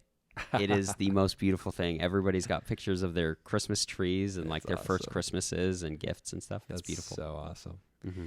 So anyway, it just to me was and of course it makes me think about our church, the Mormon church, and there's such clear connections to it, and just the way that it really is everything that the Mormons do, but more draconian and more intense with I mean, a lot of it's the same with like, you got to tell us about all the bad stuff you do. It's so funny. He was like, they even made me talk to them about masturbation and pornography and like that kind of stuff. To which the average person would be like, ugh. But to me, I'm like, yeah. To Mormons, it's like normal. Yeah, that's what you do. Yeah. which is crazy. But what's I was concerned. Are we still? It's still recording. It's still going. Yeah, still My going. eyes are dry, and it looked static. So I don't know. I think maybe we're getting close to the end of our discussion here, but I don't know. Is there any? I think I'm thoroughly satisfied with. I think I've asked all the questions I'm curious about. What about you, Lyndon? Hey, Where do you get off? Yeah. if you ever want to like sneak back into the church, it's fine. I know. No. I know. I'm always welcome. I'll give you a wink. I'll be like, hey. You'll have the font ready. I don't think you. Well, if you go through with your plan. Oh, I'm yes. removing my records, and I'm not coming back. But if you're just like, it wasn't that bad. Such a What was I shock. thinking? And I'm gonna be like, hey, I'll baptize you. And I'll baptize you too. 2 for 1. Awesome. 2 for Tuesdays. We will perform the ordinances to get you back in, if that's what you want. Just be like, and then We're not saying I'll you grab will eventually. and then Lyndon grabs you again, and we just keep like baptizing you. It'll take at least 3 times, because would you consider yourself an apostate or a heretic now? I'd say apostate, probably. I'm gonna go. What's the heretic. difference? I don't know. I mean, what? I think, I think you have to I think- campaign against the church to be a heretic. Yeah. well, you have to like Active. take like a stance against it. And if he's, John DeLynn is a heretic. and if he's Do you think John DeLynne's a heretic? an apostate first, then a heretic. By my definition, yes. Interesting. I think if you're like atheism is what's true. That's I remember there was a great post. It was like on Reddit, and I don't know.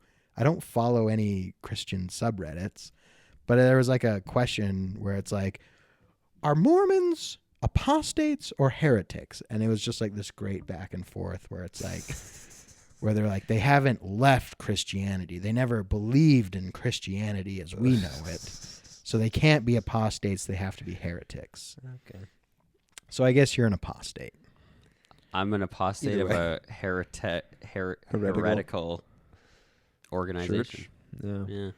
Yeah. Which makes you, in the good books, of those people in that subreddit, I'm sure.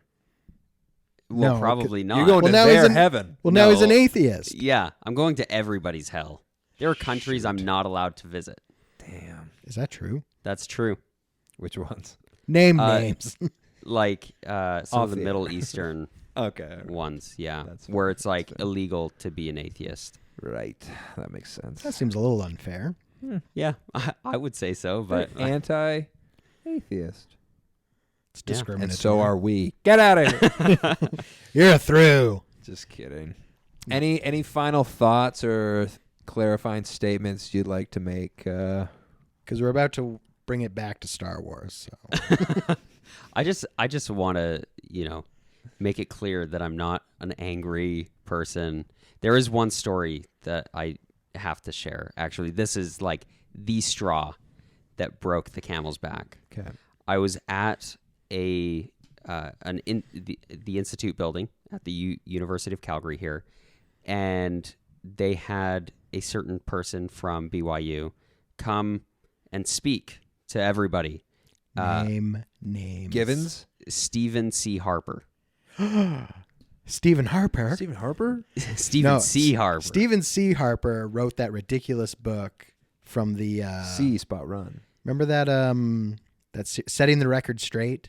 Oh, did he write those? He wrote one of them. Those dumb I hate those books. Is Setting this the like a Record church Straight. book?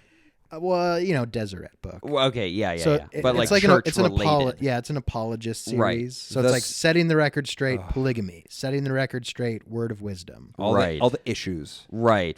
He wrote his own Yeah, so he apologetic was The response. thinnest apologetics you could possibly ask Right. for. So in his presentation at this Friday forum, I'm sitting there listening, eating my chili or beef on a bun or whatever it was that day. Yeah. And he's talking about Joseph Smith's multiple first vision accounts, which, I mean, I don't care. People tell stories all the time, and it varies every time you tell it, right? But then he said that that Joseph Smith was his response for it, his reasoning for it being true was that Joseph was the only witness, and so if he's lying, then you're calling Joseph Smith, who we know is a good man. His basis that he was going off of was that Joseph was a good man, and therefore the first vision account is true. And I was like, that doesn't really I'm a good person, but I've lied. Very obviously I've lied, right? Yeah. And so I was like, what? And so I was kind of put off a little bit. And then he says, people either change their behaviors to match their beliefs or change their beliefs to match their behaviors. And he's like, people who leave the church only leave because they want to commit sin. He's he took that stance, and I was like, what the heck? I'm like, yeah, I'm out. I'm like, there's no way I can do that. If people are getting up and preaching that, especially because afterwards, I was talking to everybody afterwards, and I talked to Luke Matthews. I was like, yeah, I couldn't. I didn't think it was that good. And he's like, what? And everybody was like, it was the most amazing. I'm like, did you not hear what he said? You know who we should what I hear? You know who we should get on the podcast? Stephen C. Harper. Luke Matthews. Okay, Luke Matthews. You want to talk about a secret atheist? Just kidding. If you ever heard this, then he'd have to come on the podcast. He'd have to correct the record. I've been trying to get him on My Wax Museum forever. Should we get him on here? I don't think he would do that. You don't think so? No. He's very, he keeps his everything close to the chest. It'd be like having... Never mind. He's a company man. Company man. Yeah. Fair enough. You got to be a company man. I've had some great discussions with him that toe the company line. And he probably wouldn't want to have those conversations recorded. When I was in the thick of it, someone told me to go talk to him. I never did, but because, I thought a company man can never have a conversation that is useful to someone in my position. Yeah. Well, and you know what? I love Luke. I consider him a great friend. Sure. But I do think, it's his job.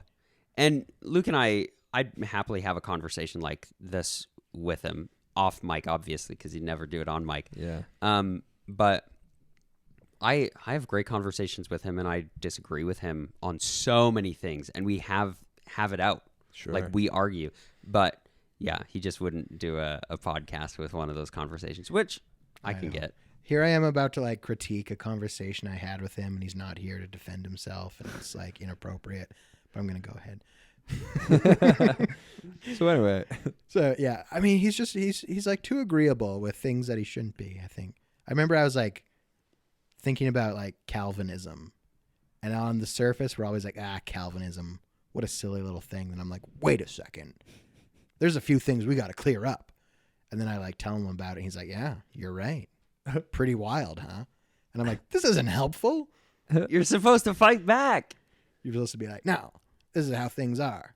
But he's like, yeah, crazy idea, right? And I'm like, so yeah, when people are like, you should go to him if you're having a faith crisis, it's I don't know. He just tells you, yeah, you're right.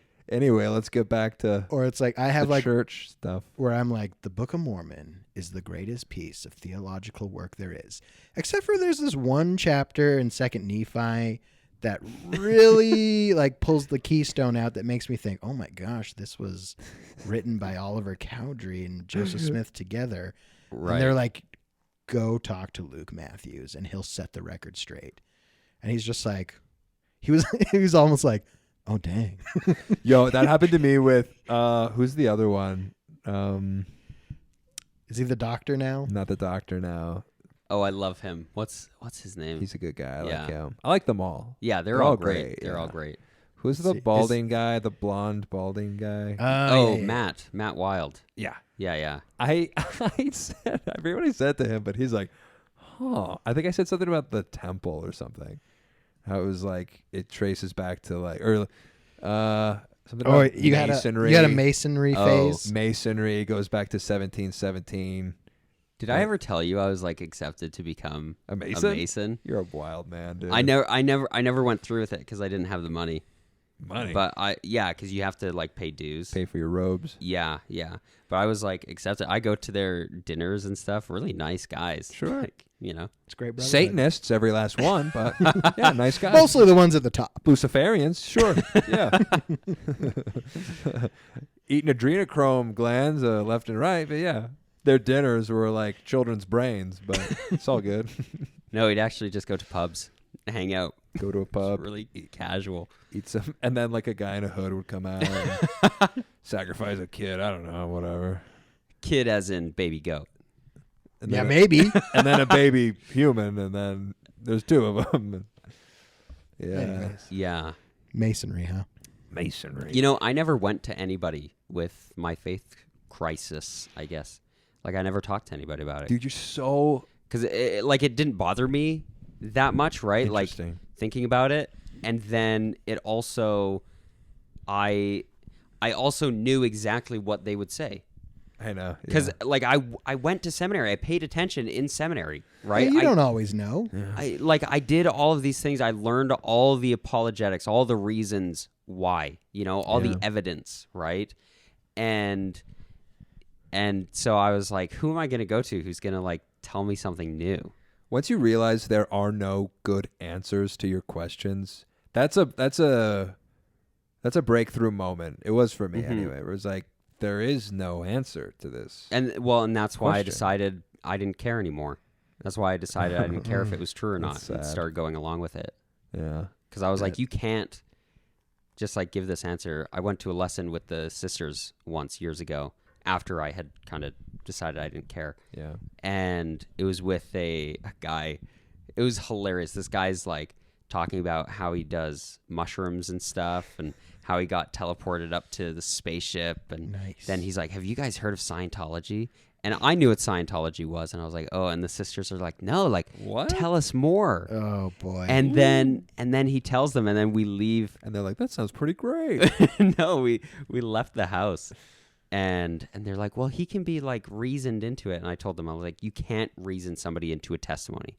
Like you cannot do that. And they're like, well, but like you can. And I'm like, listen, this guy believes that L. Ron Hubbard wrote this book about like aliens coming and saving our souls and stuff.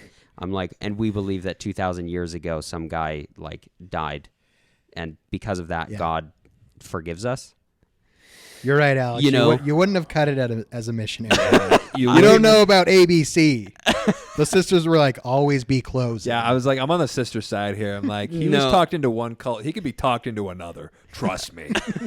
I was like, you don't have to go home with the girl you brought to the dance. But no, I told him, I was like, you can't reason somebody into the church. Dude, that's the whole thing about it. Of course you can. That's the whole I mean, you process. can, and then eventually they're like, oh, wait a second, there aren't good answers, like Troy said. You can? Should you? Those are two different questions. Well, the problem isn't that you can't. The whole thing about missionary is you're reasoning people into the church. That's the whole, like, if the book is I mean, they sort of base it off of like a feeling. It's like you read the book, then you get a feeling, then based on that feeling, then there's a bunch of logic that comes, reasoning that comes after that. But the problem is that they don't tell you what the actual reasoning is. Right. There was a kid in 1820 who him and his dad would sort of scam people out of money, pretending to look for gold in the ground. Right. No one scammed people, right? And then later on, and then if you went into the whole like, and then, in that context, an angel came to them and, and all the thing, and they found the gold and everything. And like that full context really changes things, and it changes the reasoning behind why someone would join the church. Right. That's But you had a good feeling. You had a good feeling about it. Before you knew all of the facts, yeah. Right. Which, I mean, like, yeah. This is really shaped up to be a different than usual episode, I feel like. Or maybe it's a throwback. It's a throwback to, like, when I still was... I really did get to a point where I was like, I'm just tired of talking about this stuff. I spent a It good does get exhausting. 6 to 8 to 10 to 12 months researching. Like I read Rough Stone Rolling. I watched a bunch of videos. People are always like, "Where did you find this stuff from?" It's like it's in the church history. It's in the records. Right. These are, people. Even like what's his name? The guy Bushman. Yeah. Yeah, they're always like, "Who's this guy?" It's like he's the church historian. An active. He's a patriarch. Right. He's because patriarchs have always been known to be oh, brother, 100% accurate. Yeah. So yeah. Did I ever tell about the time I gave a blessing to a patriarch who used to be a pedophile? Yeah. Yep. Yeah.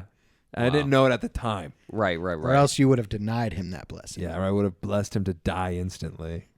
But anyway, I went back. Dusted I went your home feet. and I was like, I told my parents like what I had done, and they were like, "You gave a blessing to that man?" And they're like, "Yeah, why?" Like he was a convicted child molester, and you just blessed him with health. And I was like, you know what that makes you? An accessory to child molestation. No. So and then, Only if blessings hold up in court. and then the running joke in our family is just what the blessing I gave him was like, bless your hands that they may continue to do God's work. Bless your hands that they may not tremble. Bless your No. bless your work that it will continue unabated. Oh my goodness. Anyway. Yeah. Will Yeah, I get in trouble for that? I don't know. I don't think so. It's going to hurt your downstream. Dad's going to be like, Ixnay on the Essing Blay. It does get exhausting to talk about. So I'm kind of like, that's the biggest reason. People, like I tell my friends, the ones who I didn't want to find out, through the grapevine and be like, what? Like, what did I do wrong? Alex, like his soul is gone, and then they message me all worried and concerned. I'm like, that was like a year ago, And so I did. And I also don't like the idea of like being public, making a Facebook post or going on a podcast, and like just being like here for the whole everybody to know, just a heads up. But at the same time, like being in the situation, it's practical, right? Like I don't want to have this conversation a million times with a million different people. And, obviously if people have questions, I'm a friendly guy, they can ask me, but So you can point them to this episode. Yeah. Be like, listen there. If you have more questions, I'll bring by some pamphlets and a couple really nice guys. Some this publication will save you some from having Jehovah's this conversation with at least a dozen people. Yeah. Perfect. Sure. And hey, listen, this is for you. We did this for you, Alex. Like you can use this however you want. You can just carry a little recording of this in your pocket somehow. CDs. You can record Your Discman? a Discman. Hey, do you have a Walkman, sir? Here you go. Here, take this tape. Yeah. Well, Alex, thank you so much for coming on the podcast. I very much enjoyed our conversation. I always enjoy speaking with you This was fun. about anything. Lyndon, take us home, baby. May God bless your soul, Alex. Because life's a mission. Bye.